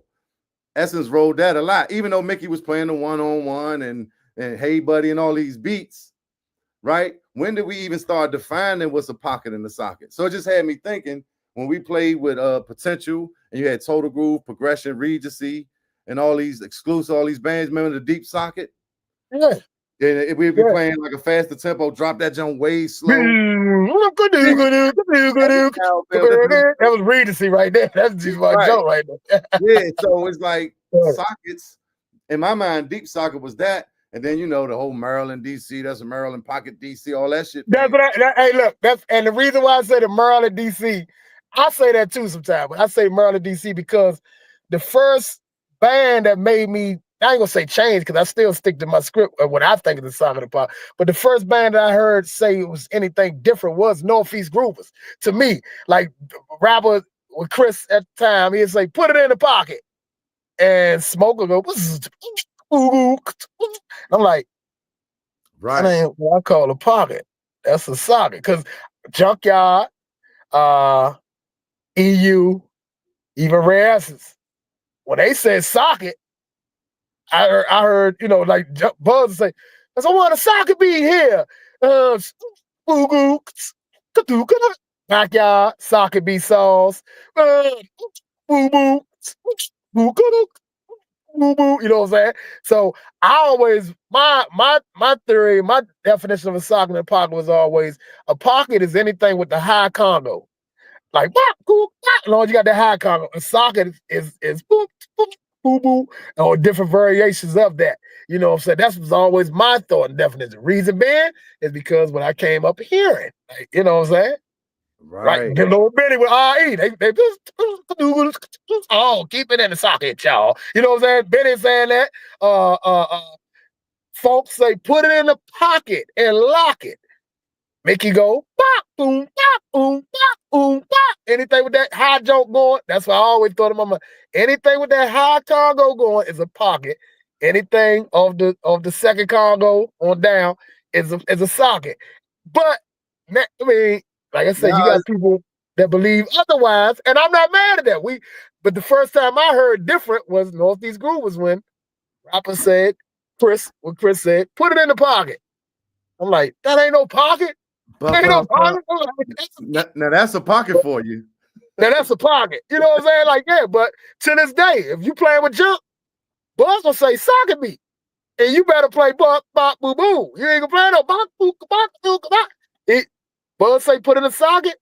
That's what he wants. I know that's what he wants. Now, if I got on stage to play with rapper and he said put it in the pocket or give me a socket, I know the difference. I'm like, well, he talking about this.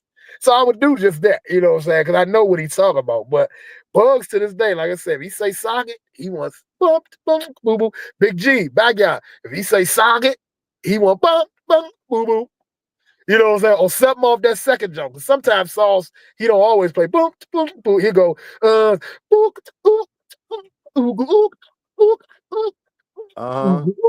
goes something like that, but it's still a socket. It's a, you know, you call for socket be Sauce. You know what I'm saying? So that's you know, me and Buggy had a little you know, Buggy was teaching a drum clinic with him and Sauce, and somebody asked what was the difference between the socket and the pocket. And Buggy actually, to my surprise, he said that the opposite of what I'm saying. Right. You know, he's like, no, socket is this, a pocket is that. I said, well, you know, and I guess I don't know. I ain't gonna say I was wrong. It was a clinic, you know, but I spoke out, I raised my hand. I was like, I said, well, why would G say socket be Sauce play this? You know, I said it's at the clinic, at the drum clinic, you know, and Sauce even like smirked, like, you know, and because look, I'm the go ahead. Man. Everything you saying is exact and true, right? I'm the analyzer, right? I'm real analytical, and I look at shit a certain way.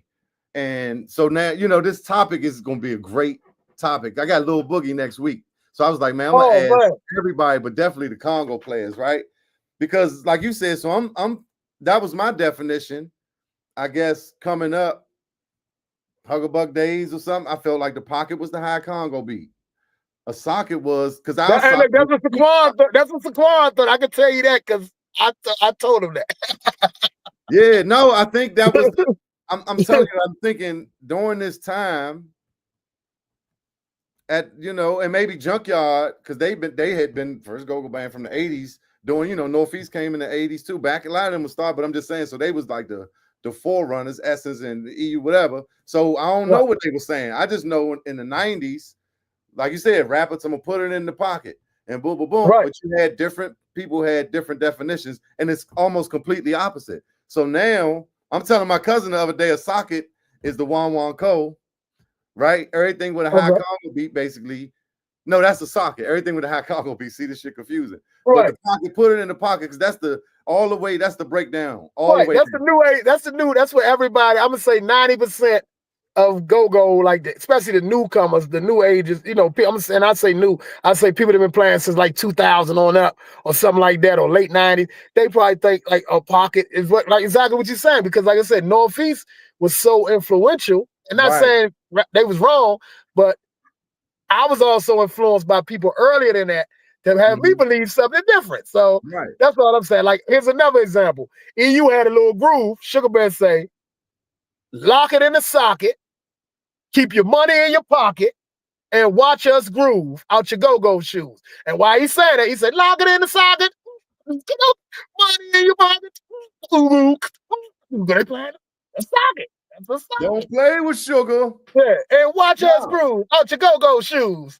And he played boom, boom, boom, boom, boom, boom, you know, so to me, that's a socket. Yeah. I mean, you know, that's what I heard, you know. Right. And you can't, like you said, you can't say that nobody's wrong just depending on the stage you're on. But collectively, I think we should probably come together and maybe agree on one thing. So we speak. We should. I believe that's true to be true too. Like, we should. I mean, because it's our culture, it's our music. So let's say somebody outside of go-go say, what's the pocket? What's the side? We should all be collective and say, agree. Like, this is the pocket, this is the socket. Like, I don't mind it being either way, but we should all agree on it. We should all agree. Like I say, I guess it's just a matter of when you were influenced to what was what, you know, and you know, like mine was a little early. That's an important thing you say about rapper too, because that, you know, that joint was on the radio heavy. So a lot of people gravitated and, you know, determined their definition off that. But like, so I was telling my cousin, because he had me stuck, because you know, like 1-1 code, that's the pocket. Because you know, you could be in a slow socket, but it's still driving. I'm just telling them like the intensity And a of lot the of socket. It could be right. high Congo, right? But it don't have Right. to be like what you said about Sauce. He was like, what about Down with the King and stuff like that? And I was like, damn. But see, that's more like that's more of a socket. That's more of a socket because the high joint is not really consistent. Exactly. It's like the high joint, he using the high like an accent. He ain't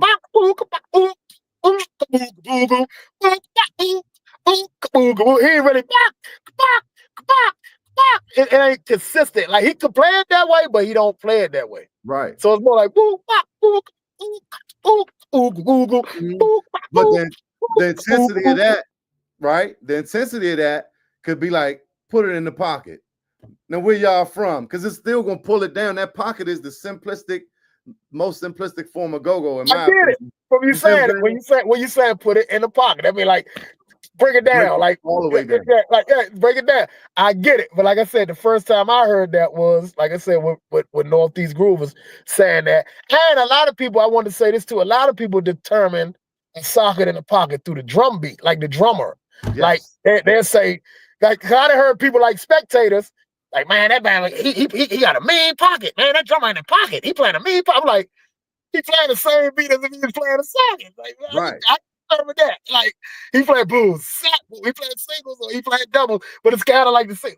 How you determine a drummer pocket? Like Northeast again, they say, give me a DC socket. Right. And guess what? And think about this. When they say, give me a DC socket, what does Smoke play?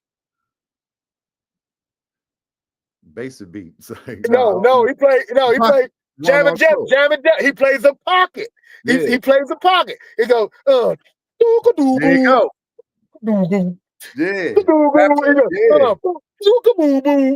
know what I'm saying? He plays. So he said, give me a DC socket. He giving you a distinction right there. A DC socket. When Scooby said, give me the dirtiest Southeast pockets you ever heard. It's that boom, boom, boom, boom, boom, boom, boom, boom. High Congo. So that's a socket. See, that's what I'm saying. So I think that is the distinction. It's the Maryland DC thing that separates a pocket from a socket. That's what I think. I think that's always been my thought. I think that's definitely where it started for sure. Because like you said, you had Rapper, you had all these other bands predominantly considered DC. And then he came in and said what he said. But imagine this, so like the Down with the King beat, like a driving boom, with a 1-1 code. What's that? Because now the beat got more intense. Drum beat, that's a socket. I think like a socket is determined. I think a socket, okay, overall it's a straight beat with the boot, but I feel like me being a Congo player, I feel like the Congos determine the pocket of the socket. But like I said, a lot of people they feel like the drums determine the pocket of the socket. But so if you play it's still a socket to me. But a regular basic socket is straight beat in that same beat. But I think it's still, I feel like the Congos determine it first. But that's like I said, I get analytical and I'd be like, well, because he was asking me, what about this beat? And I was like, okay, sometimes the drums is more intense, but the Congos more on the 1-1 code. But so like a socket beat, in my mind, the new definition of whatever rapper. So if socket is 1-1 code, I mean, pocket is 1-1 code, the all the way breakdown, that's Mr. Magic, the Chuck Brown beat, and 1-1 code. The simplest form of that is the purest natural pocket or socket in your terms. But anyway, see that I knew that would be a good one. I can't wait to ask. No. I mean, hey, look, I had drummers that I'd played with for years, like when Wills used to disappoint me so much. And Will's my man. Like, man, his chemistry is like probably the best chemistry I'd have had, like other than Coco.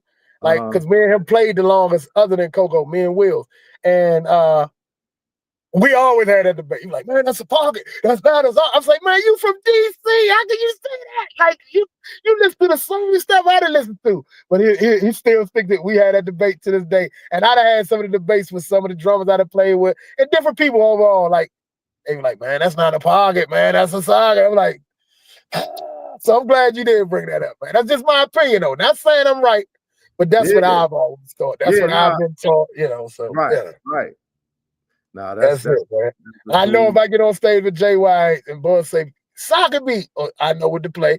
I know if I get on the stage with Northeast or Wet Band and rappers say put in the pot, I know what to play. So I know how to satisfy both, beliefs, what I'm saying, of, a socket or a pocket. Like, I know what he talk about. If rapper said, I know I'm gonna do the opposite of what I think, just to satisfy his thought, what I'm saying? That's it. Yeah, I mean, because you got that's the program that's running, so you gotta. But there has been some bands I played with just to say that I didn't know their thought. Like if they thought, soccer was a pocket or pocket was a socket, and my thoughts, and they'd be like, "Yeah, give me a pocket right here. We just want a pocket." I'm like, right.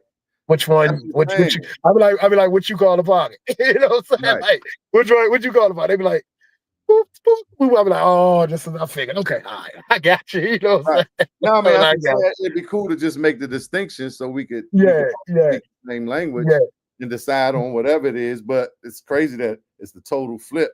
But I heard, so I'm listening to because my cousin said, "Man, what about backyard?" He'd be like, "Soccer beat songs." Yep. Right. One code. So I'm listening to this Joe nigga say, "Hey, socket, pocket." I was just like, "All right, come on, G, what we do?" You know what I'm saying? I mean, I heard him do that too. But he don't do that often. Like, no, I'm just saying. It's kind of, it's confusing for all of us. I say soccer beat songs, and they was outside at this event. I was there, and me and my buddy, God rest his soul, he said, because he thought, same thing. He thought, man, that's a pocket. And G was like, soccer beat songs, and they went to the job, and he said, give me a pocket for the parking lot.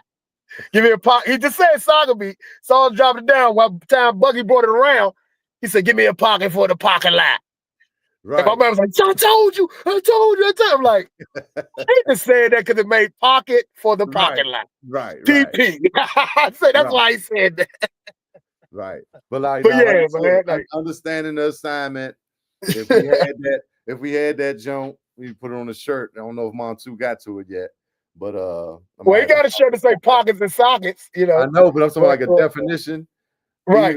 That'll be cool, joint. But anyway, man, I ain't gonna hold you. Like I said, man, I appreciate you finally got Nicky Barnes on here. Man, I enjoyed myself, man. I enjoyed myself, bro. Definitely did, man. I wanted to say something about undoubtful. Undoubtful design, man. Yeah. Yes, indeed. I'm trying to get that back in order right now as we speak. Looking for a storefront. That's something that everything's so expensive right now, and it's just not making sense.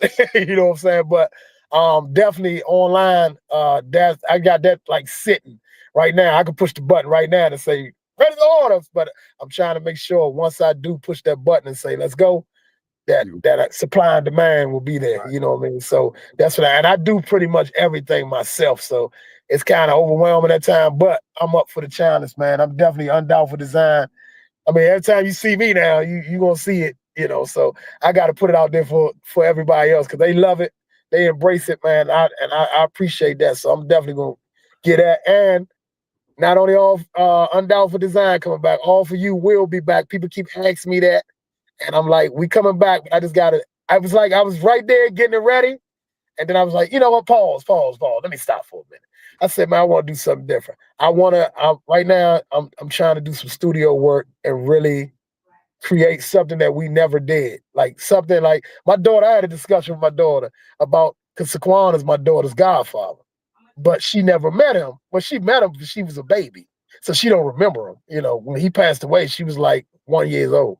She was like a year. So she was like, so Dad, my godfather played Congo, so I let her hear the Hucklebucks. She went on Apple Music, and I said, type up the Hucklebucks, see if they on Apple Music, and y'all popped up, and she was like, wow, I never heard none of that. But I make this point, I say that to say, I want to get in the studio and do something I want to have. It's hats off to you guys for having a catalog. Like, this is something that you can go back at 90 years old, Chief, and say, man, I'm gonna let my great-great-grands hit me on them drums. You have a catalog. As when you go on any streaming platform or any platform and hear yourself, or let the people that come after you, even when you're gone, hear yourself. And that's one thing. Like, I mean, all for you has music out there, but majority of it, you got to go on YouTube, or you got to go on platform. You got to go to the PA man, Woody Woods, to get it or something like that. I wanted to be on mainstream platform, so I want to definitely get in the studio, record some of this material, and put it back out. Because we recorded a lot of material, but I want to redo it the right way and put it out on the streaming platform as the way, even when I'm gone away from here, my music will still live on, man. So that's it. That's all. I ain't trying to wrap you up. No, I love that. I love that. I mean, back to earlier, visionary and wanting it to be done a certain way and seeing it, and you seeing a way that you feel like it should be done, that Right. breakthrough possibly or whatever, like all that you said. No, I'm down with that, and that's what I do, and we talked about that, so we got a link on that tip. Yes. So Yeah. that's first and foremost. Like I fake did a challenge a couple years ago. Like I'm about to do a song a month. Let me see, let's do it. Let me see who with me. I'll be down with stuff like that, stuff like that right there. I love it. I love to create, man. I love to create, man. Yeah, I love that, man. And we got go-go loops, and like people be like, man, it ain't, that ain't live. Yeah, studio recorded go-go ain't always the same either, but no, it's not. Start, right? You don't gotta use that go-go loop for the actual song, even though I do got PA tapes and all that stuff that you can use that gives it that bass. That feel. Just something that you can start with at home. Your keyboard player can make a reference, bring it to the band, y'all play it out. So this is just a tool, man. People, stop selling our culture, man. You can't sell culture, man. This is the beats for people to be able to take it in other places and do something with it. And here too, like I said, even with a band, I got the drums and stuff mic'd up right here, but it's still a place to start, right? These patterns we play, and then you take it and we build on it, and it saves time and money from going in there doing everything from scratch. So, that was one of the reasons that I created that. And so with that, presenting the challenge to people like, look, got the tools right here. I make songs to demo it. Like, look, this is what I did with this. People like, what band is that? Man, it's a go-go loop, right? I did that in my house by myself. No Deuce 9, no Googie, no Junior, no Nicky Barnes. Now imagine I got Nicky come through, got Wink on the song. I got, what I'm saying, Quick in here. I got Bug in here. And that's how it should be, though. That's how it should be. Like, it should be like, we all collectively get together and move this culture, man. Like, really move it. Like, man, we're gonna team up. That like, let's say, for example, like when hip hop first hit Atlanta, all them dudes got together and they pushed together, and that's what blew it up down there. You know what I'm saying? Like they got together. They like, man, we got to push this, because first they wasn't getting no respect. They like, man, I don't listen to no goddamn Atlanta rap. Like, I don't know what the fuck y'all know. But they got together. They started the Dungeon Family and this and that. And next thing you know, shit, that shit blew up bigger than New York shit. Right. Everybody was on ATL. You know what I'm saying? But go, we could do the same thing, man. Like, really push together, and far as go-go loops, with it, if it's go-go loops, going on tours or doing this, do whatever. But we need to do it collectively. We need to do it collectively. It can't be no individual like, I'm not going with that band because I'm beefing with this band. We crank harder than y'all. We not opening. Man, humble yourself, people. Yeah. And this is DC. This is a small city. And I'm telling you, it's so much. I've experienced it. I've seen it. It's so much more world out here that's missing this right here, what we got, man. They missing it. They would love to have it. You know what I'm saying? If we humbled ourselves and presented it to them in a way of, a collective way, man, we could be millionaires. Then we could be at the Grammys. We could actually be a category in music. You know what I'm saying? We could actually really be a category in music. Right. That's a great point that you bring up. Yep. Went to the museum. They had the Grammy meeting. We had the folks, the representatives, trying to get people signed up and learn, how to be on the voting board, and Right. So the question came up about being a genre. When you put your music out on Spotify and all that, it don't have one for go-go. So but I've talked to Malachi, and people been talking to Spotify directly and through the Grammy board to see how, to push that forward with that new folk category. Right, which is New Orleans. They got a lot, a lot of places got a pockets of places got sounds, but they big on their second line, and they kind of got a lot of artists. So they kind of flood in that category. So for us to compete with them for one, and just for us to be considered taken serious, they saying like 100 releases a year. They say about 100. If we could do about 100, you know what I'm saying? That's very well possible. That's easy. Right. So now let's do the challenge. So now That's present the easy. challenge. Like, look, y'all got go-go loops. I'm a drummer. I know the drummers. Let's call them. Let's call Damo. Let's call Angelo. Let's call, you know what I'm saying? Let's Winko. Let's. That's easy, man. Us willing to do it. You know, that's easy, man. Or feed a nigga right. You know what I'm saying? Give him his little boom, boom, boom, and we come together and just push the egos away. And we gotta get some good writing. That's important. We got some good writers out here too. I done been around some good writers in go-go, man. That again, they ain't been given that chance to really show how good they are. But yeah. So let's get him that chance. Let's put everybody in the room, man. But yeah, definitely on that. We're gonna talk on that. You already know. But definitely my pleasure. Same here, boss. I appreciate you, man. Yes, indeed. Yes, sir. Thanks. Long overdue, man. Appreciate the conversation, man. It was very intriguing, and hopefully people that tuned in and you know they got a little insight on how I feel, and maybe we can make some difference out here, man, and keep this go-go thing alive, man. That's all I want to do. I will make me proud. Make me proud, go-go. That's right. For the culture, baby. We doing it for the culture. Nicky Barnes, y'all.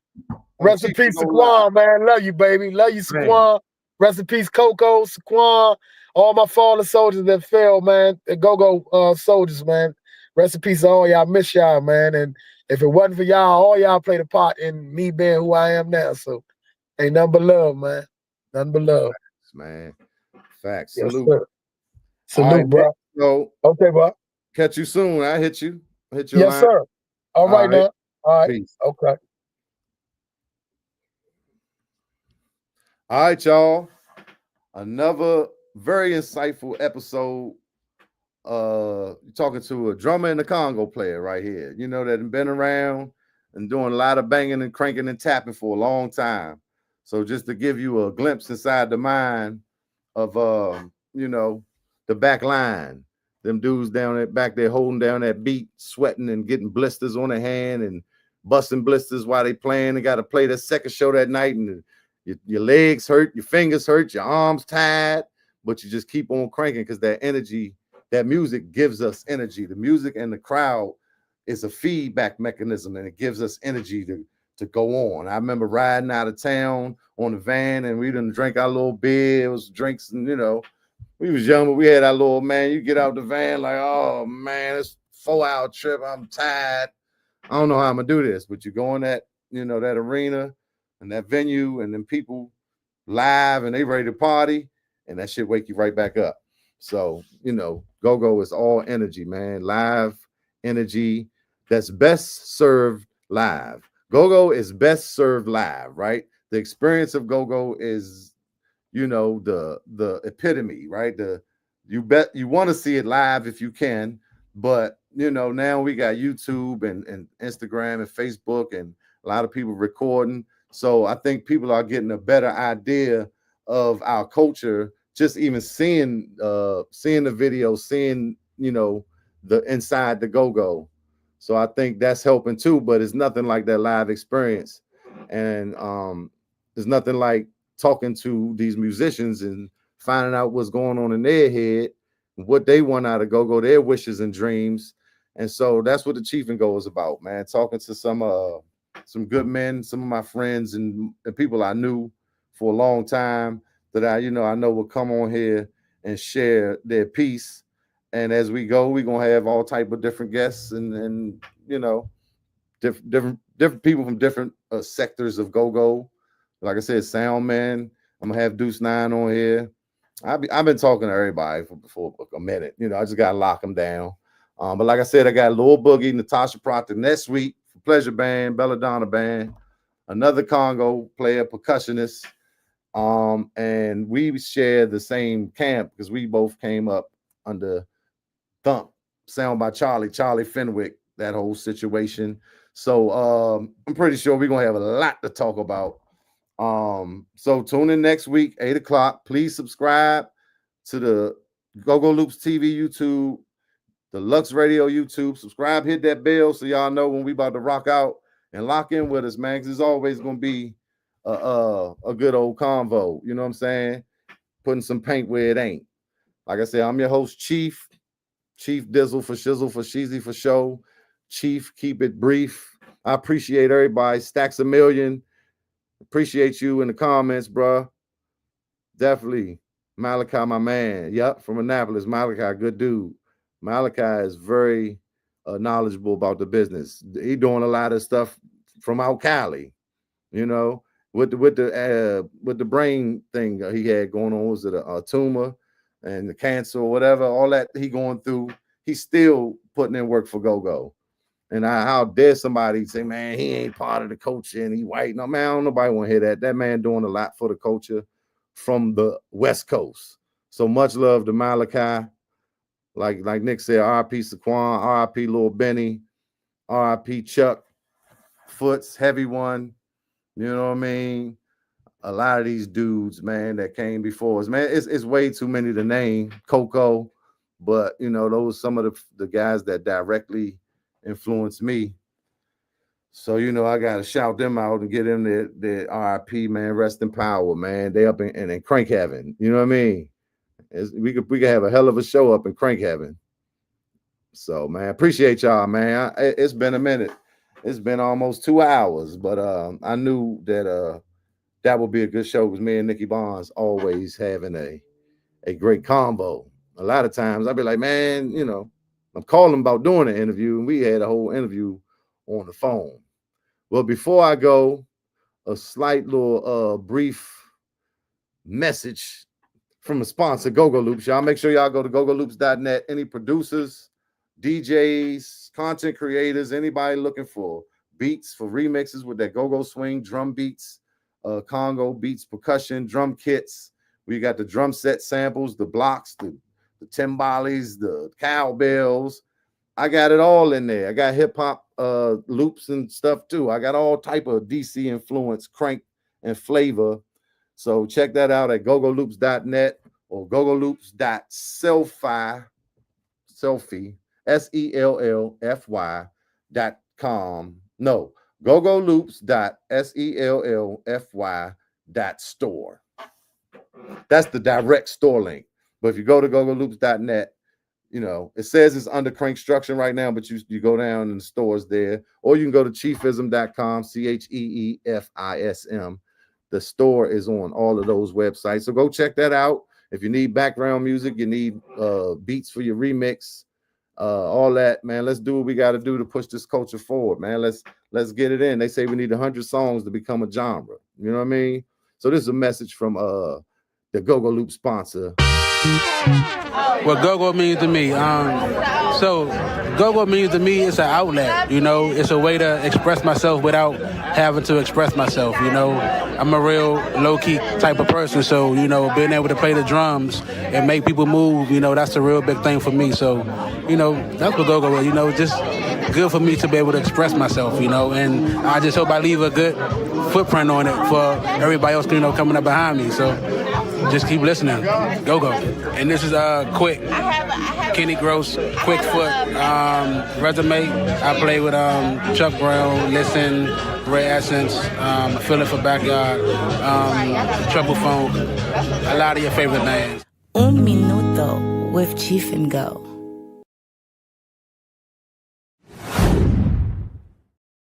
All right, y'all. So I'm gonna get on out of here. Signing off until next week, next Thursday, 8 p.m.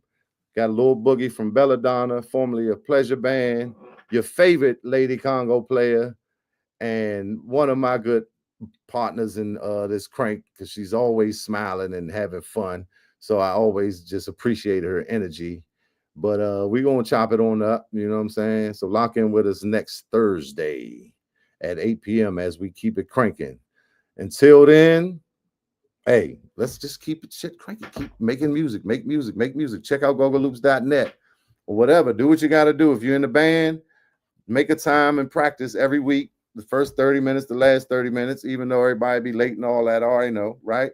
Try to set aside a time to work on some original music, to work on some music that's your own, that you could put out in the market, that you can get publishing for. Covers are cool. We are a remix culture. Covers are cool with some originals. And think about this. You could take covers that you're playing, change the key, change the words, flip stuff around, and that cover becomes the original. Message, hint, hint, hint, right? So that's some of the tricks that you could use in this, and some stuff that I learned just being, in this culture and being around bands and seeing behind the curtain. And, it means just common sense. It's not but so much music. There's only 7 notes, 13 notes or something with your sharps and your flats. It ain't nothing new under the sun. It ain't but so many chord progressions and variations and sus-fifths and augmented ninths and suspended ninth with the 13th with a flat 7th. It ain't but so much you could do. And when you come to go-go, when you come to music that's dance music, all that extra ain't even necessary. It's simplified, right? People say, y'all was commercial. Yeah, it's simple. It got to be simple, digestible by the people, so you don't want to do too much. You know what I mean? It's always brilliance is drawn off of simplicity. Sometimes less is more. So figure all that out, man. Get your identity of the band. You have, what's the definition of your band? What do you represent? That's important. You know what I'm saying? Your show, what y'all doing while y'all playing on front line? Is the band moving around? What's the gimmick? Not even the gimmick. What's the identity? What's the catch? Why am I coming to see y'all? Backyard was the bad boys of go-go, still is. Huggerbucks was the positive, the red hot Huggerbucks, the young, good, clean fun.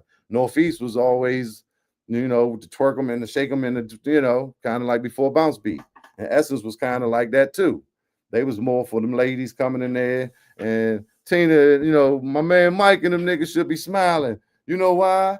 Because Tasha ain't got no draws on. That was there. You know what I'm saying? So what's your definition? What do you offer? What are you bringing to the game that's different from everybody else? And like I said, look at your front line. Look at your appearance. What type of wardrobe or costume are y'all wearing? Do you look uniform? Are you coming on time?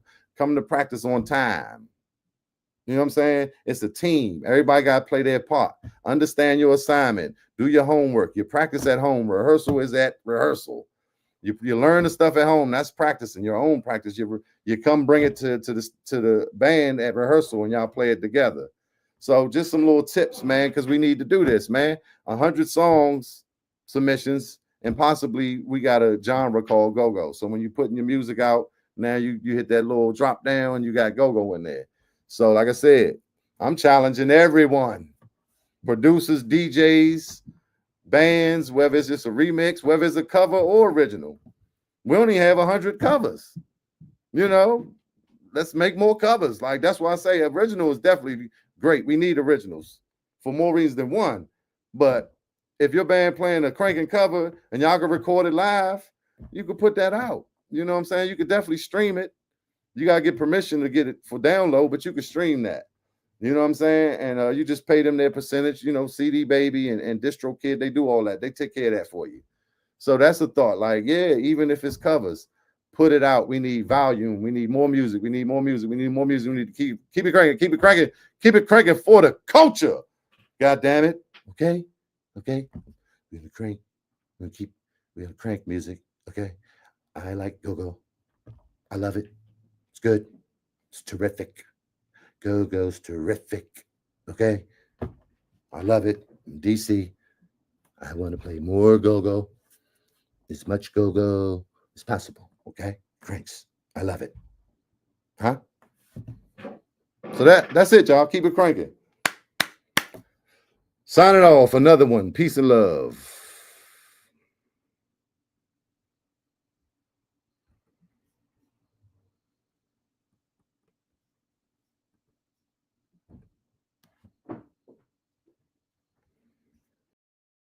Chief and Go.